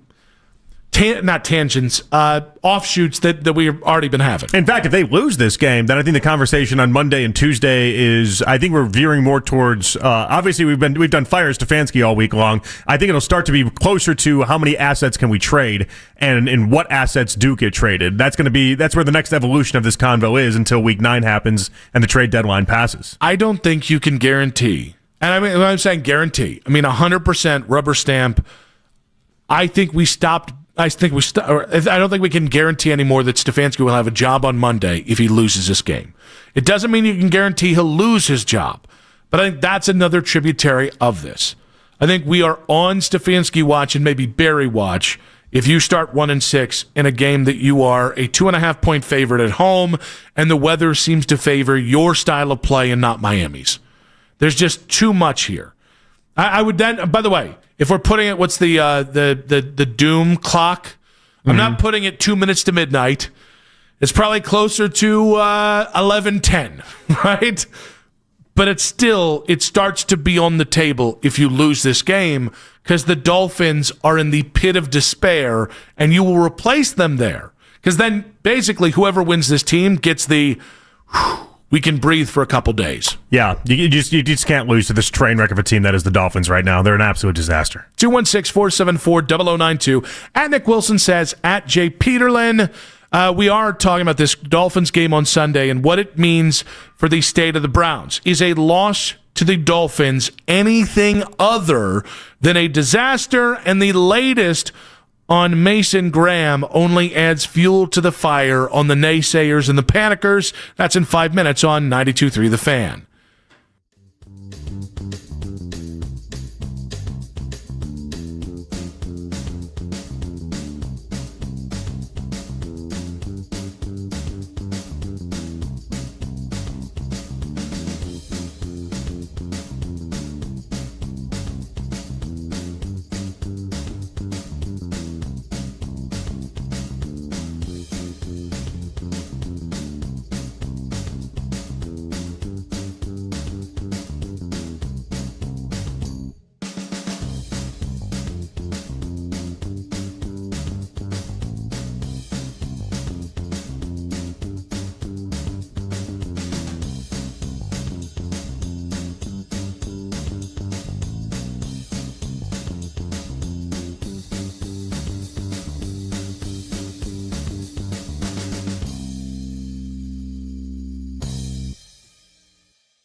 asking. Ooh, where'd you get your windshield wipers? eBay has all the parts that fit my car. No more annoying. Just beautiful. Millions of finds, each with a story. eBay. Things people love. You can now watch The Fan live on YouTube. Catch The Ken Carman Show with Anthony Lima from 6 to 10 a.m. and Afternoon Drive with Nick Wilson and Jonathan Peterlin from 2 to 7 p.m. each and every weekday. It's free. Subscribe to 92.3 The Fan on YouTube.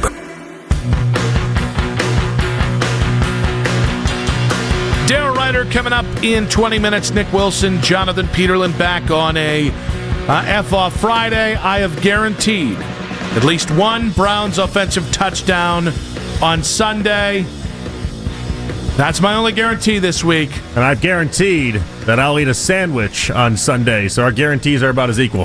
We got two guarantees. We'll see what Daryl has to think. Maybe see which guarantee he prefers for Sunday. I will say, Mason Graham showed up on the injury report today, and I'm not trying to be that guy because I know it happens in other towns.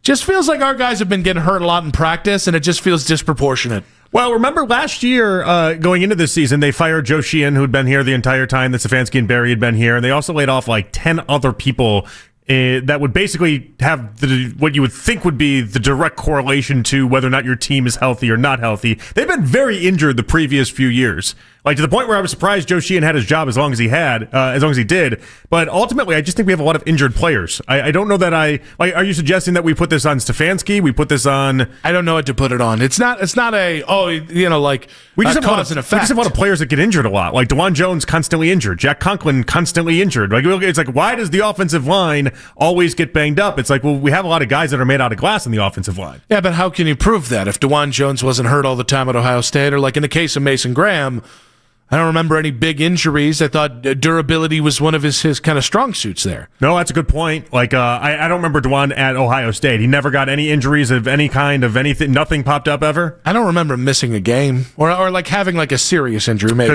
because with the Browns, he hasn't been able to finish a season ever. That is fair. But we did get the update from Kevin Stefanski today on Mason Graham and his maybe availability going into the weekend. Did something yesterday. We'll see how it responds really over the next 24 hours, 48. A knee injury. Don't love it.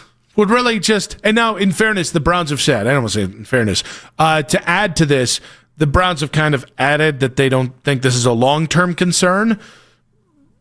But to go against that, I mean, Michael Hall has been on the active roster since the beginning of the season, and he's still not able to practice. Yeah, I don't know. It's a good question. Like, why does it feel like they have more injuries than not? Maybe at some point in between the break, I can look up where they are relative to the other parts of the league and where they are with injuries. But it does feel like year in, year out with Stefanski, it is a very injured football team. Now, this being said, this did stoke some, what I think is disappointment or dissatisfaction with Mason Graham and how his rookie season is going.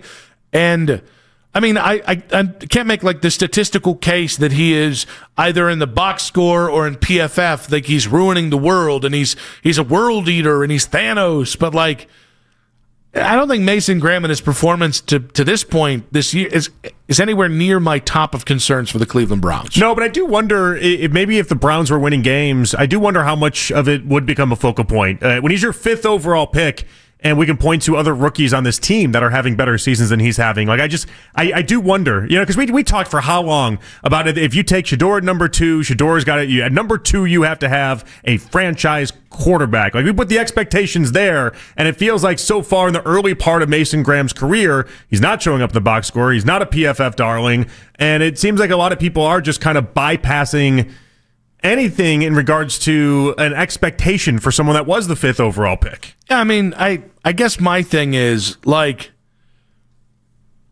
it's year 1, and he is making a shift. And I think it was it Jason or was it Joe? No, it was Joe that brought up the change from the 3-4 to the 4-3. And talking about the difference between space eating and attacking. I know that might sound like an excuse, but I guess I'm just giving it more time because I do think he's made a huge difference against the run.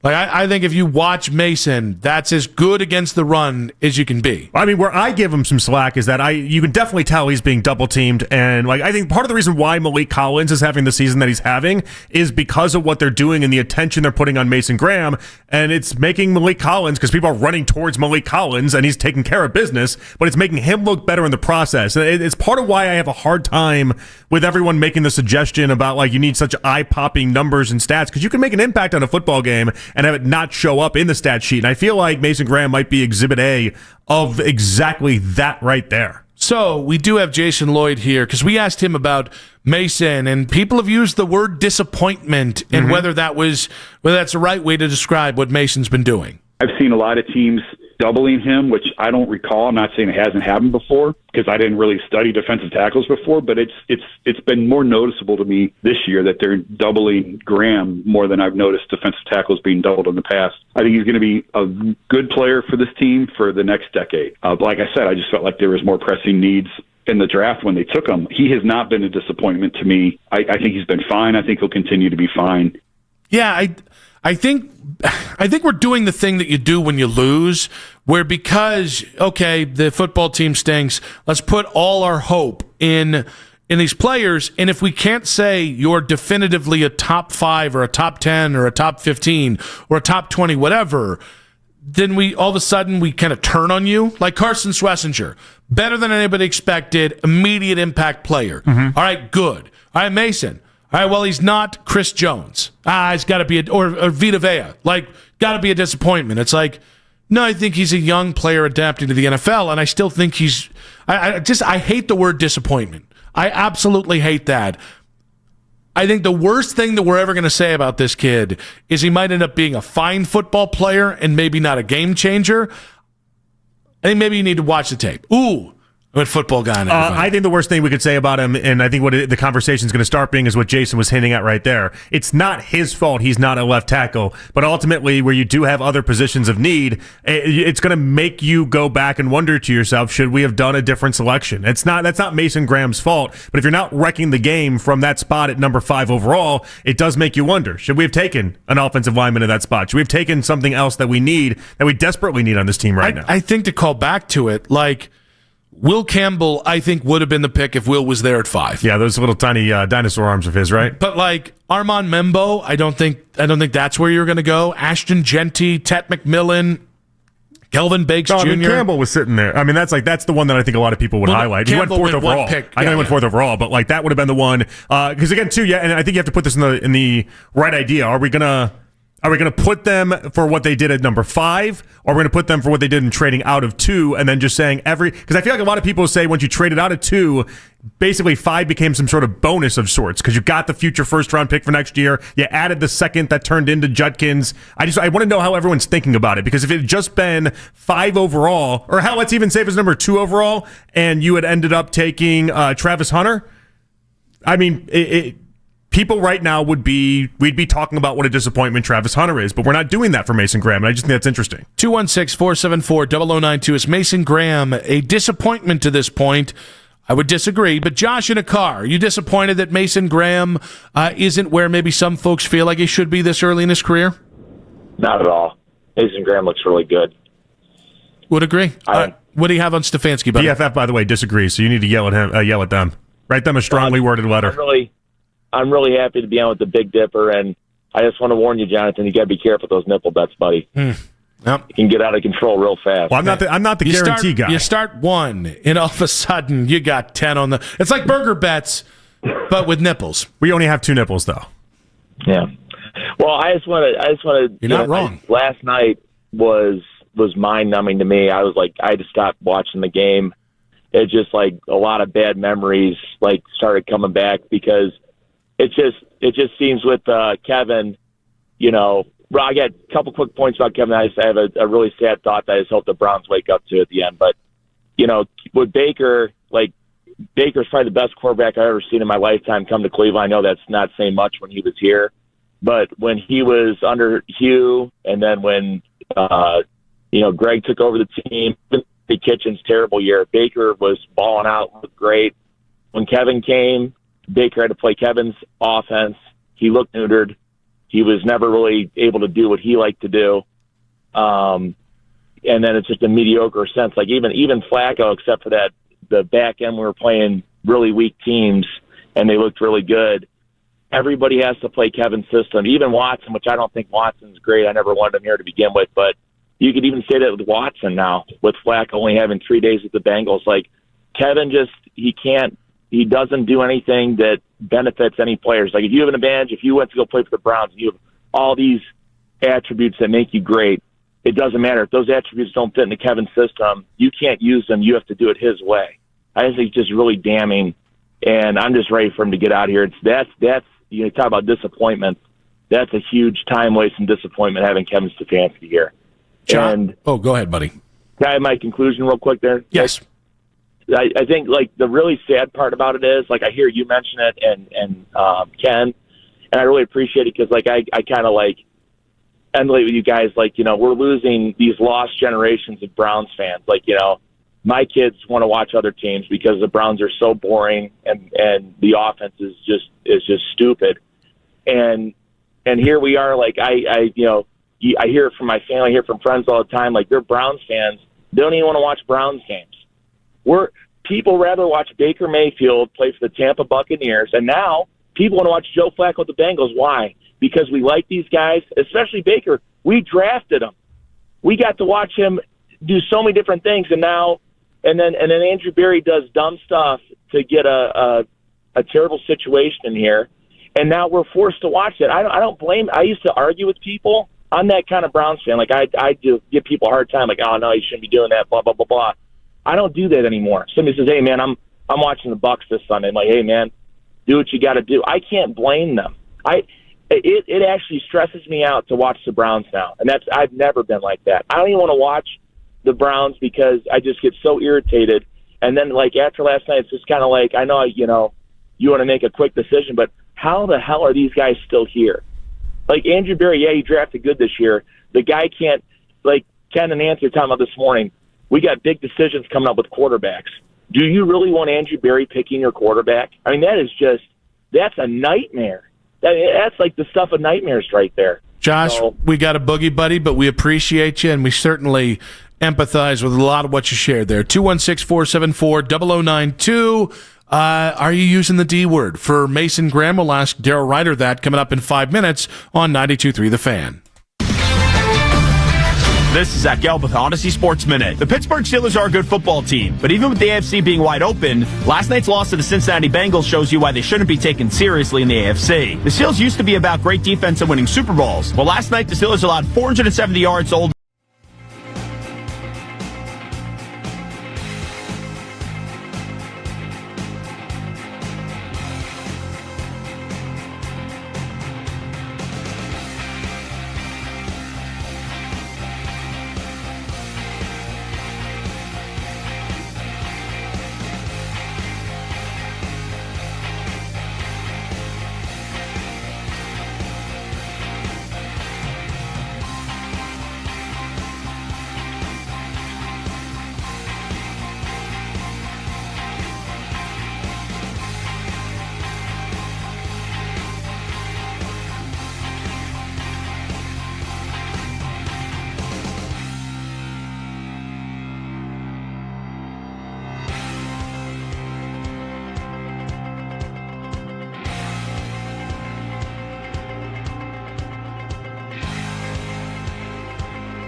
Find sports news every 20 minutes here on 92.3 The Fan. From the University Hospital Sports Desk, I'm Michael Markoch.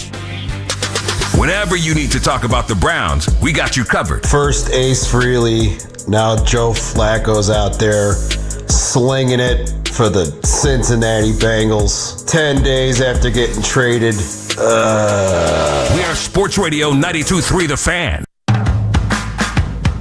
It's the 6 o'clock hour on Afternoon Drive. What a disaster.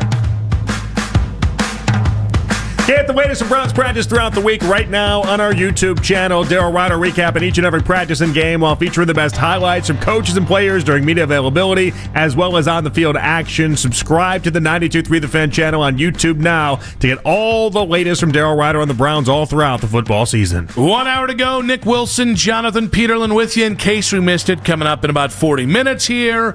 But it's a football Friday. It's an F-off Friday, and it's 6 p.m. On a football Friday, we always welcome in, you know the man, you love the man sometimes.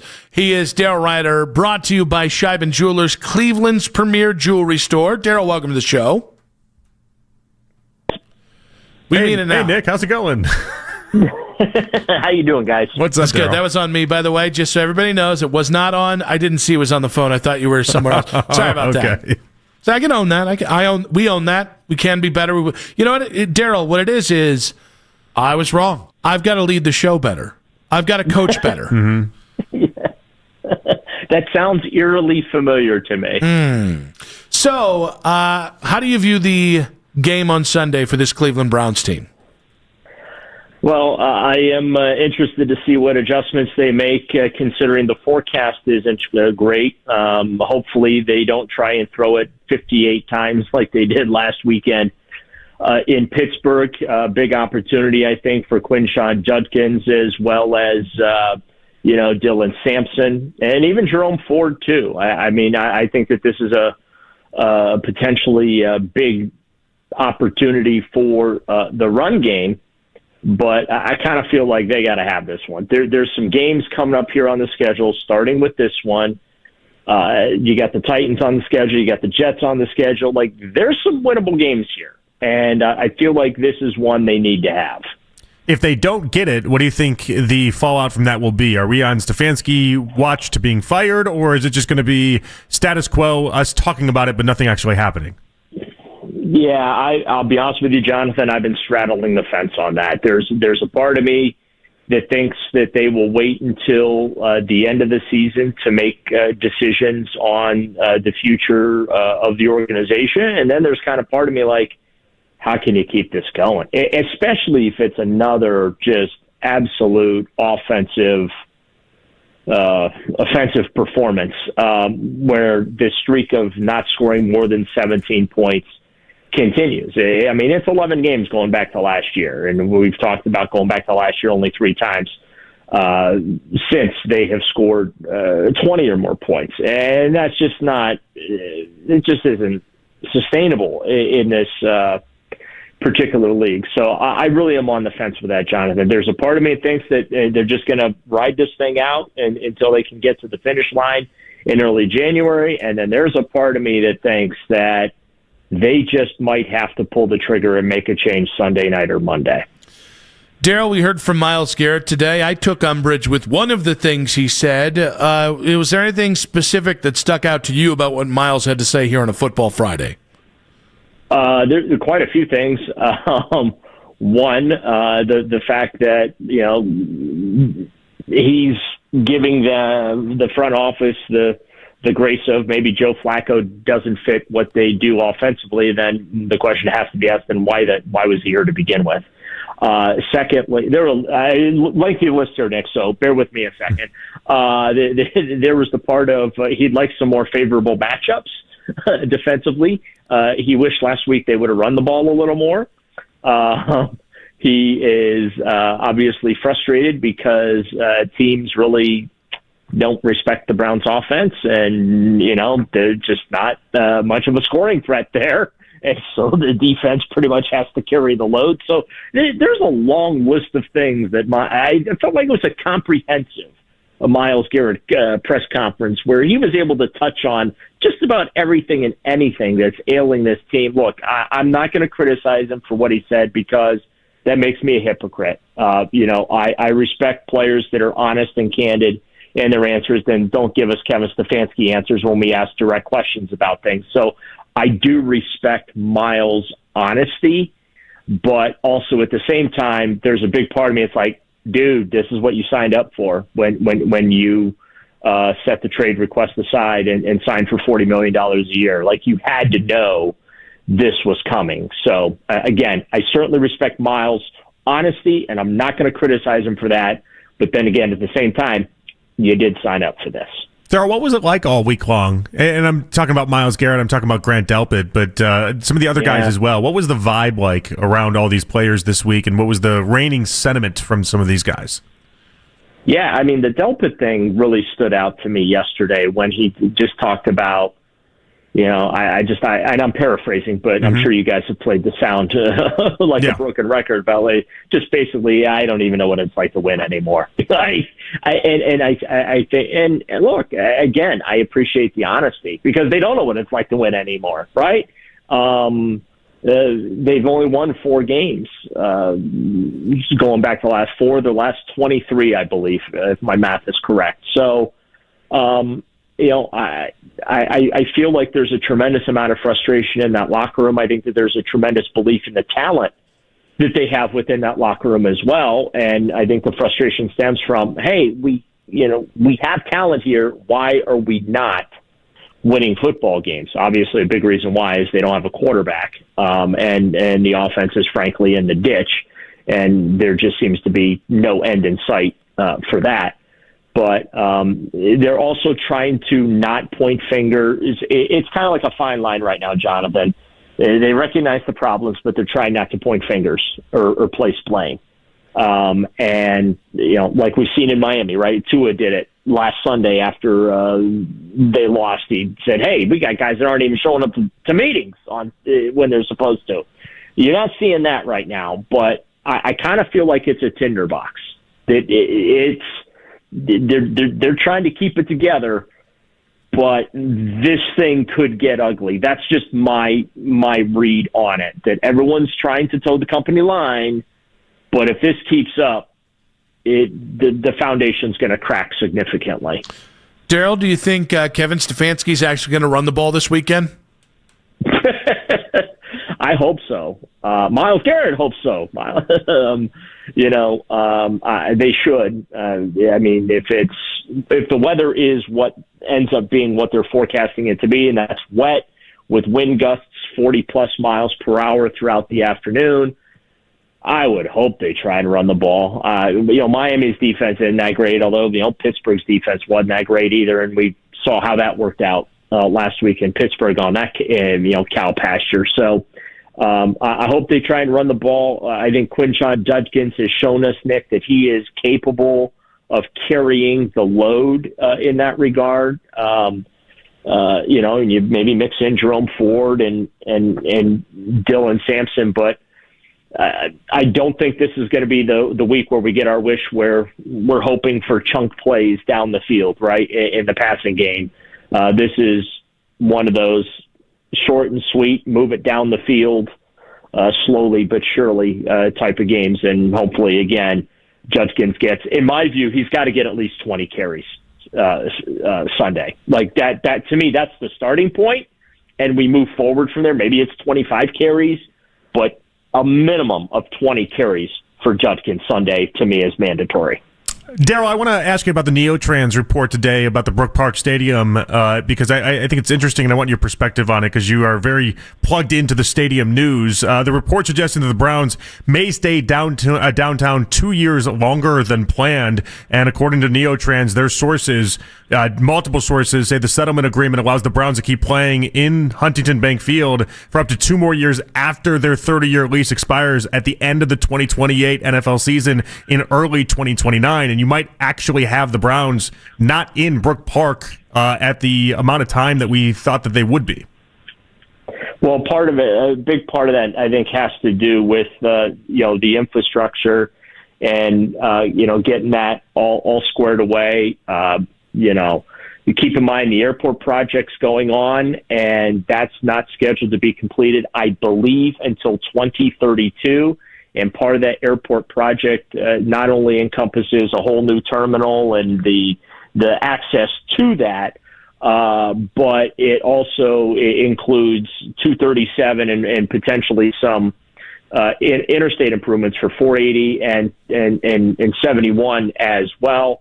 We know the Haslams were in Washington, D.C. a couple of weeks ago, which actually got the ball rolling on this whole settlement thing with the city, meeting with the Secretary of Transportation, trying to lobby for some infrastructure help from the federal government as well.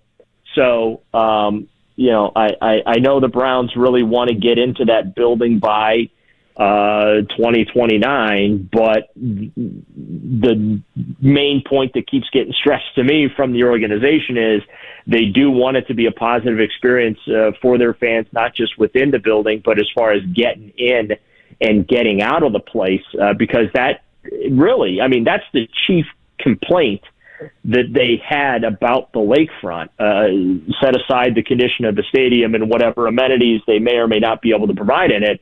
Just you can't get to the dumb thing.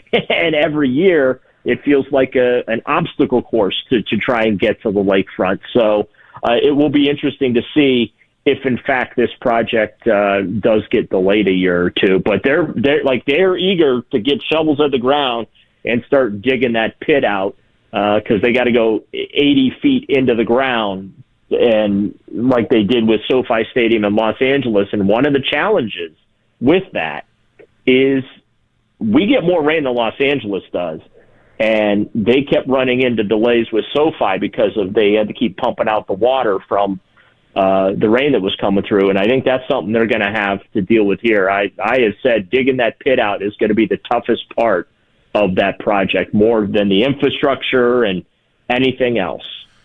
Daryl, I have made a bet. A guarantee that the Browns will score at least one offensive touchdown on Sunday.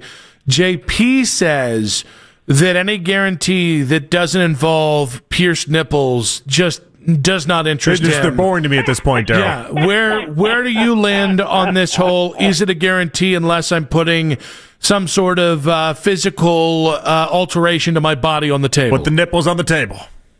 I don't think anyone wants to see that with Nick. So I'm gonna give with him Nick. You had to say with Nick. Now that is you hurtful. could have just said I don't think anybody wants to see that. It would have been fine. But then you said with Nick, and now I think you're that's hurtful, Daryl. Being something that rhymes with Nick. Mm-hmm. Yes, but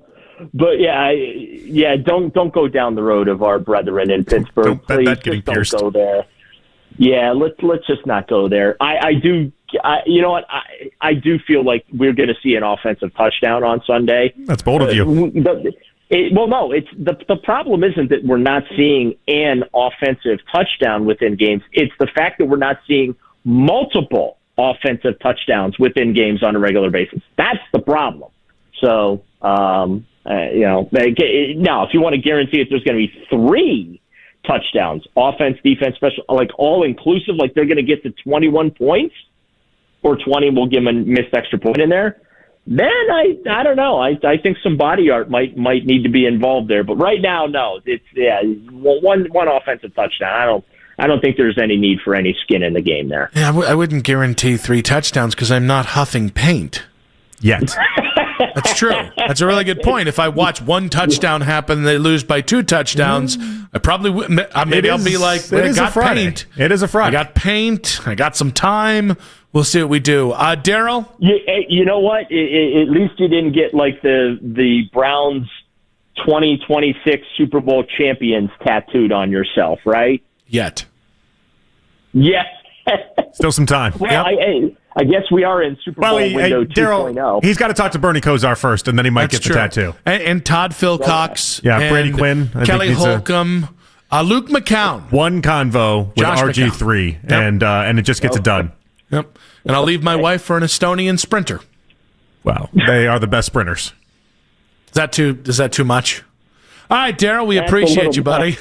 Thanks, Daryl. Have a great weekend, guys. You too. Like an Estonian sprinter is going to be Get with me. Come on now. Daryl Ryder there, brought to you by Shivan Jewelers, Cleveland's premier jewelry store. When we come back, sports in 5 minutes on 92.3 The Fan.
in the U.S. For a limited time, Legacy Box is offering radio listeners an incredible 50% off. Go to legacybox.com/value and save 50% when you digitize your memories. That's legacybox.com/value. The first place to hear locker room reaction after every game. With that, I'll take any questions. Guaranteed. It's the official post-game show. Quarterbacked by Jeff Phelps. This is the radio home of the Cleveland Browns. 92.3 The Fan. In case you missed it, coming up in about 20 minutes here, Nick Wilson, Jonathan Peterlin back on Afternoon Drive. Overtime with Jake Fulnick. Coming up at 7 o'clock today. Got the big wedding tomorrow. The first of 3 weddings that we have in the next 3 months. Oh, nice. So you're going to wear the suit, I would imagine. We're getting the suit whatever together. You got settled on, yeah. Yeah. So suit pants, new pants that I just ordered, Good. and then a very nice little button-up we got going. So nice. You having cocktails? I don't know. This is one of the things. I know that post the reception and everything, they're going to do haunted houses. And so Vanessa's not a big getting scared person, but she's pretty excited to go to at least one. Just as like wait, how does this work? Walk me through this. So they get married, yeah, and then you do like the hour for dwarves and everything like that, all that stuff. Then they cut the cake, and then is there like there's a spot where it just turns into haunted houses? No. So then you have the reception, so a little bit of dancing, a little bit of music. What time is it starting at? No idea. It could be noon tomorrow. It could be 3 Because if we're going reception, and then after the reception, then everyone's just going to haunted houses? Not everyone. But we are of the select company that get to go to the haunted houses. And it's kind of one of those things where normally, like, I think haunted houses are fun. It's going to be an all-day affair for you, man. It is. I'm actually cool with it, though, because it's essentially just a elongated date night with my wife. Yeah, no, and that's fun. But like, so usually, like weddings, they stop at around 11 or so, somewhere in there. So you're not going. I would imagine it's not a late wedding to then stop at 11 to then go to the haunted houses. But maybe I'm wrong. Have they rented out a haunted house? No. Because they're gonna like jump from haunted house to haunted house. In like the wedding outfit and everything? No. They're getting changed. I will be taking off the suit jacket. Some people do love that. Some people love the idea of like, you go out and then you're like, hey, congratulations, and everyone screams all congratulations everywhere you go. No. Okay. No. Well, I think Vanessa knows this a little bit more than me. I just think it's super cool. I think the haunted house thing is maybe the thing after a couple drinks is the thing I'm more excited about than anything else. Because it's like that can be just a me and Vanessa thing, even though we're part of a greater party. So, like, Elisa's cousin is getting married, and on like the Friday of is Halloween, and so instead of how usually you have like a Friday night dinner before the wedding on Saturday, the Friday night dinner they're basically doing like a costume party. Oh. And then Saturday is the wedding and everything's, but like the Friday where all the family goes to the dinner and anyone from out of town usually goes to the dinners on Friday before, that's just going to be one big costume party. I'm not going because it's in DC and I'm just not going, but I like people swerving into Halloween near Halloween. So here's where I hive mind here. I come from a family on my mom's side that it's like, oh, you're going to do anything different than how we've done every other wedding? That's dumb. Mm-hmm. And thank you to my beautiful wife who's allowed me to venture out, allows me to like get out of my comfort zone. I think this kind of stuff's awesome. So it's cool. The only thing I for me personally, if it was my wedding, first off, I'm not a haunted house guy, so that part just doesn't do it. I'm like your wife that way. It doesn't do it. You don't like being scared? No, that's not at all. Her thing is she doesn't like being scared. Yeah, no, not at all. I think it's funny. It's not for me. But I don't even like. I'm not a scary movie guy either. I'm classic scary movies. Scary movies aren't. They're no longer fun. Let's see the most demented, crazy thing we can do. It's no longer like Michael Myers or like a psychological thriller. For some reason, I like the Saw franchise. Oh no, I don't know why I do, but I do. That's when horror movies took a left turn. That's my level of horror that I can deal with and I can have fun with, and then that's anything outside of that. It's just not for me. It's not. Halloween for me is about candy, and it's about at this point it's watching my kids dress up. No, that's fair. That's fair. Mostly fair. But you're so exhausted for your wedding day, though. And so the worry I would have for these people trying to then change and then go to these haunted houses, like I know after my wedding, my wedding went till about midnight or so, and then we all tried going down to the flats. Yeah. Because it was like, well, all right, let's keep this thing going. I was so exhausted. Yep. Because I spent all day talking to people. I spent all day, you're hanging out with everyone. And it's all my favorite people are there, essentially. But I'm like, I gotta go to bed. I'm done. Well, it's going to be impossible for them because you're just like it's like a barrage of dopamine just constantly because you're constantly seeing people that you love and you're just bouncing from one convo to another. Mm-hmm. You barely have time to eat. You barely have time to get drunk. I didn't get drunk at all. Sort of thing. I had like 2 beverages my wedding night. Actually, that's the one regret I have in many ways. I tell everyone that's young that's getting married, like, because everyone's always like, don't get too hammered. That's the advice that they give. Mm-hmm. Make sure you have enough. Yeah, make sure you have enough. Well, that's the thing. I didn't. Like every time, most of the cocktails I had the night of my wedding, they ended up being very watery because the ice went down because you're bopping around, but. I think they're going to be exhausted. I think I'm going to have like a second wind. I think I'm going to be very excited for this. Oh, yeah. I mean, you're not the one getting married or doing anything. You're just along for the ride. You should have a great time, especially if you like this type of stuff, if you like the haunted houses. But you asked, I don't know, like, because it's local to where our house is. Mm-hmm. So we've talked about. Oh, that's nice. You're not even going far. Yeah, if need be, if we want to get an Uber home, we can do that if we need to. Mm-hmm. So it's nice that that's on the table.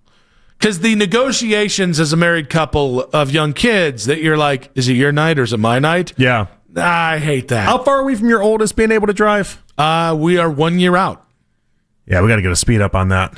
Yeah. Oh, I already told her. That would be sweet. Your kid turning 16, that's the best thing in the world then. I'm not going to use my kid as a DD. Why not? Because we'll say it out loud. And then that's probably why. Does that feel like a damaging thing of like, if anything, I think it teaches responsible drinking.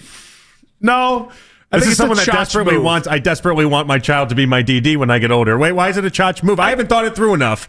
My kid's nowhere close to being close to drive. Why is it a chotch move? Because you're using your kid as a DD. I don't know. Just every time I say it, I'm like, there's an ick factor that immediately comes out. If anything, it's like a lesson of like, hey, don't drive while drinking. You're part of the help there. That's how I look at it. I can tell you're not hip to this, and that's fine. No, I don't. You think I'm the only person listening that uses their kid as a DD? And by the way, my kid is 2.5. She's very far away from me even having this conversation. I'm at least 2.5 years away. That's how to bounce. My whole life, I've just always assumed the kid turned 16. Now you got a lifetime DD essentially. I still haven't let my kids see me drunk. Like I'll have a cocktail or two from time to time. But no, I think it's the idea, even if I wasn't drunk, if I just wanted to have a couple belts, I don't know. Just feels like, especially at 16, if they're like 21, maybe it feels different. Or like 25 and we've sat down and had a drink together. It's different. Sure. At 16, ooh, I don't know. Every time you say it, I really just kind of wince a little bit. I mean, here's what I'm thinking. And I do want your opinion on this, Mac. More the idea that, I would want my daughter to feel incredibly safe at that. Like, I had no judgment. I'm like Planet Fitness. I'm a judgment-free zone around here, okay? If you happen to have drinks, I want you to feel safe to call me so that I can pick you up and that you don't drive drunk, right? And so this is almost like, if we reverse this is almost like this is your lesson to be like, hey, adults drink. Sometimes it happens. But the smart thing is that you make sure you have somebody driving that isn't inebriated, and this is how you kind of hammer that home a little bit. I just think you're trying to reverse engineer logic to make it not weird that a 16-year-old would be my DD. I mean, she drops you off first. She's not the DD, by the way. She's just dropping you off to the wedding, right? Would you feel comfortable her dropping you off to the wedding and then you guys taking an Uber home? No, there's an implied designated driver. You guys are adults. She knows that you drink. Yeah, I think there's something a little. The need for a DD implies that you're about to get turned up. And I think that's just getting over the .08, which is another important instructive moment for your child, that it only takes a couple to get over that .08. You don't have to be plastered to be at a spot where the law says no driving can happen here, sports fan. All right, Mac, you can weigh in on this. I just feel like every time you sell it, it actually gets worse to me. See, so speaking as the guy that was the only child that had to be the DD. Ooh. You were your parents' DD? Yes. Yeah. I was never my parents' DD, by the way. It wasn't asked. It was implied that it would end up being the case. So you don't necessarily get the whole lesson put in there. It just turns into a responsibility. Yeah. You just need to take care of my parents. Yeah, basically at a certain point. And at some point you're going to take care of your parents anyway. Might as well start at 16, huh? Would disagree. What do you mean? Retirement homes? That's all you're doing is taking care of your parents. No, I think your parents take care of you, and then you take care of your parents at the end. I think taking care of your parents would be them living with you and you providing for them at the end of their life. That also happens. Taking them to the retirement home, unless there's a health reason to be there, just feels like, I don't want to deal with you anymore. That's also fair. I mean, you can either way. You're still taking care of them, and as I don't know. I didn't know there was a red flag in this. I'm surprised you haven't talked yourself into it yet. I think that's... my child's 2.5, so I got a lot of time to think on this before there's any action that actually takes place. There'll be a lot of crowdsourcing from other people to find out if this is in fact weird that you don't like to do this, or this is normal that you don't like to do this. The thing about it, you've had a child DD give his firsthand experience. That was sloughed off.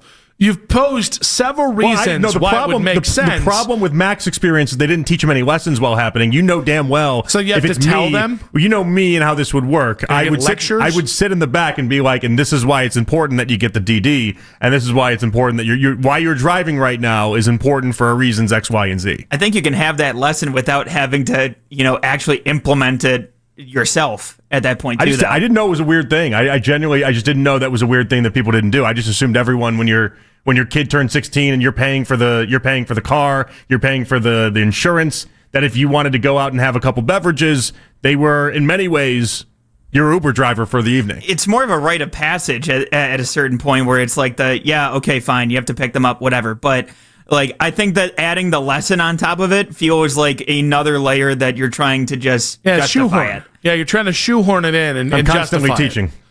That's what everyone says. You are the truth broker and the lesson broker as well. Well, you just want them to grow up to be responsible humans, Nick. That's all that is. Well, that's why I say I'll tell them, hey, don't drink and drive.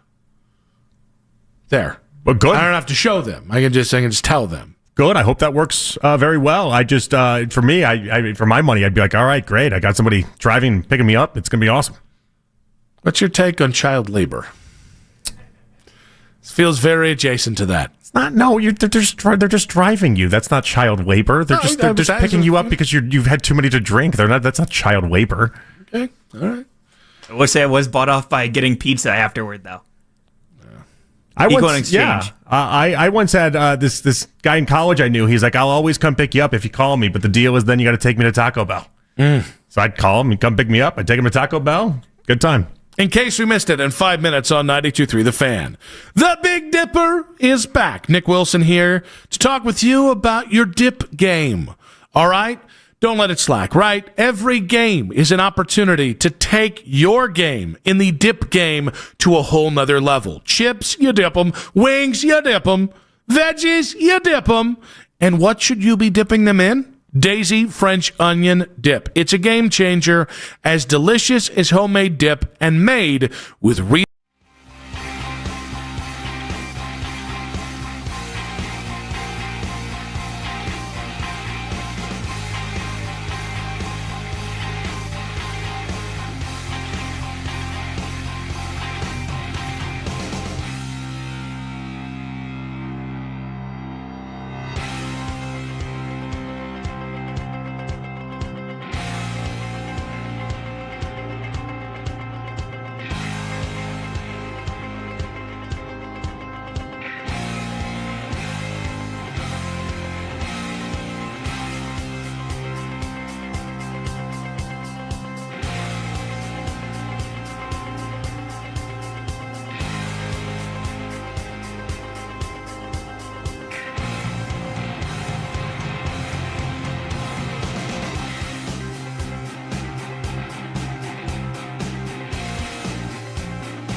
$10. Or upgrade to Brake Best Select Pro or Import Direct pads for just $20. Product availability. Just one part that makes O'Reilly stand apart. Restrictions apply. See store for details. O'Reilly Auto Parts. Whenever you need to talk college football, we've got you covered. We are Sports Radio 92.3 The Fan.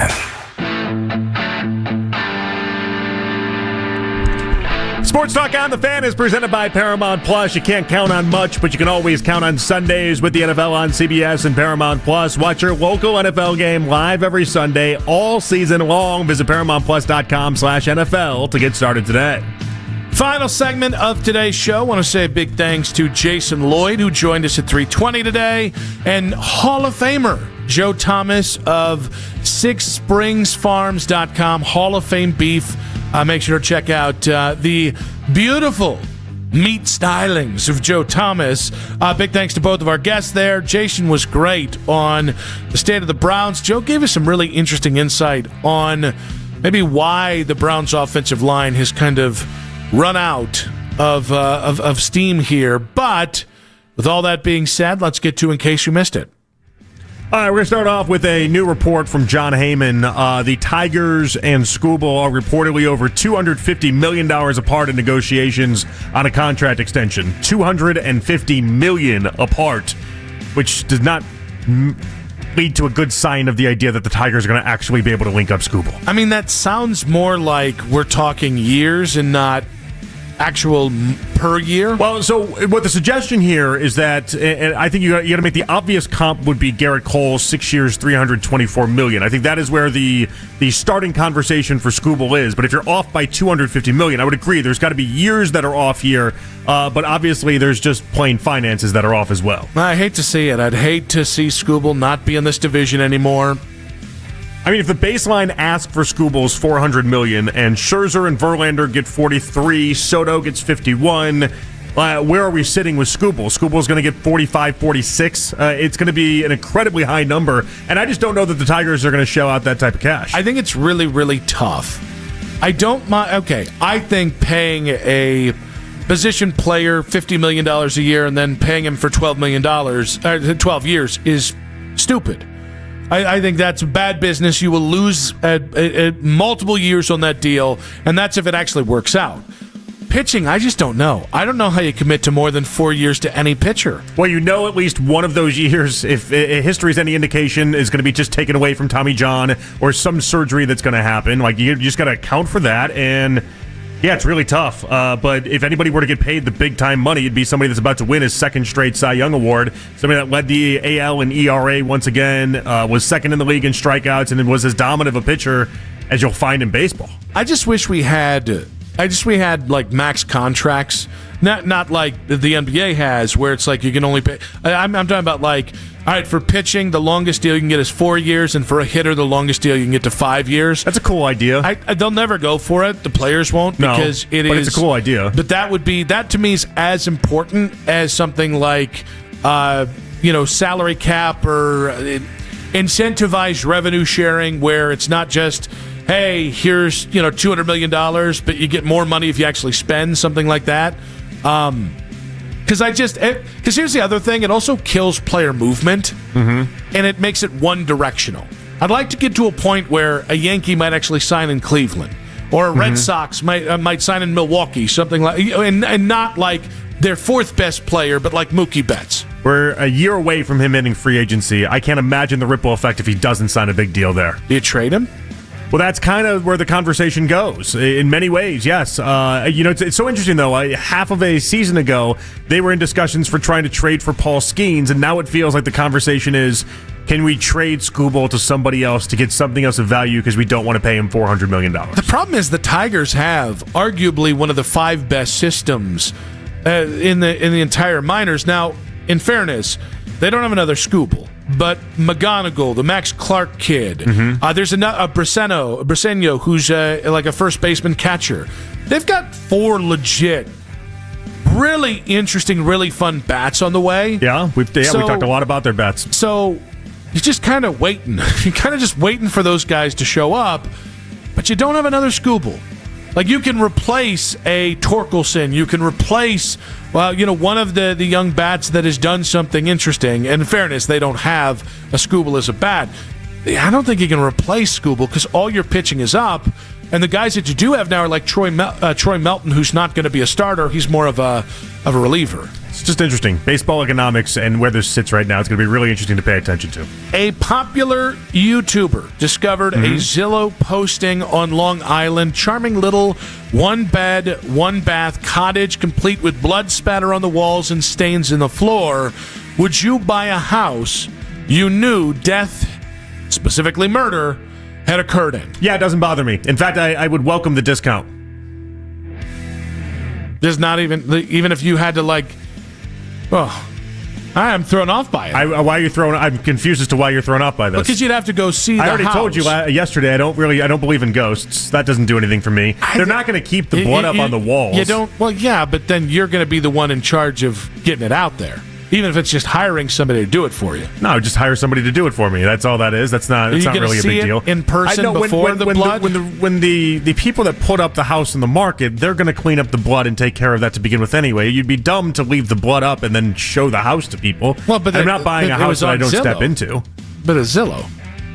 You saw the pictures. So the pictures had the blood. I'm not buying a house that I don't step into. But you're a cuckoo real estate agent if you don't spend the money to then clean up the blood. You think that the blood has to be gone. The real estate agent doesn't spend it. What if it's a family that it's a murder family and it's just it as is?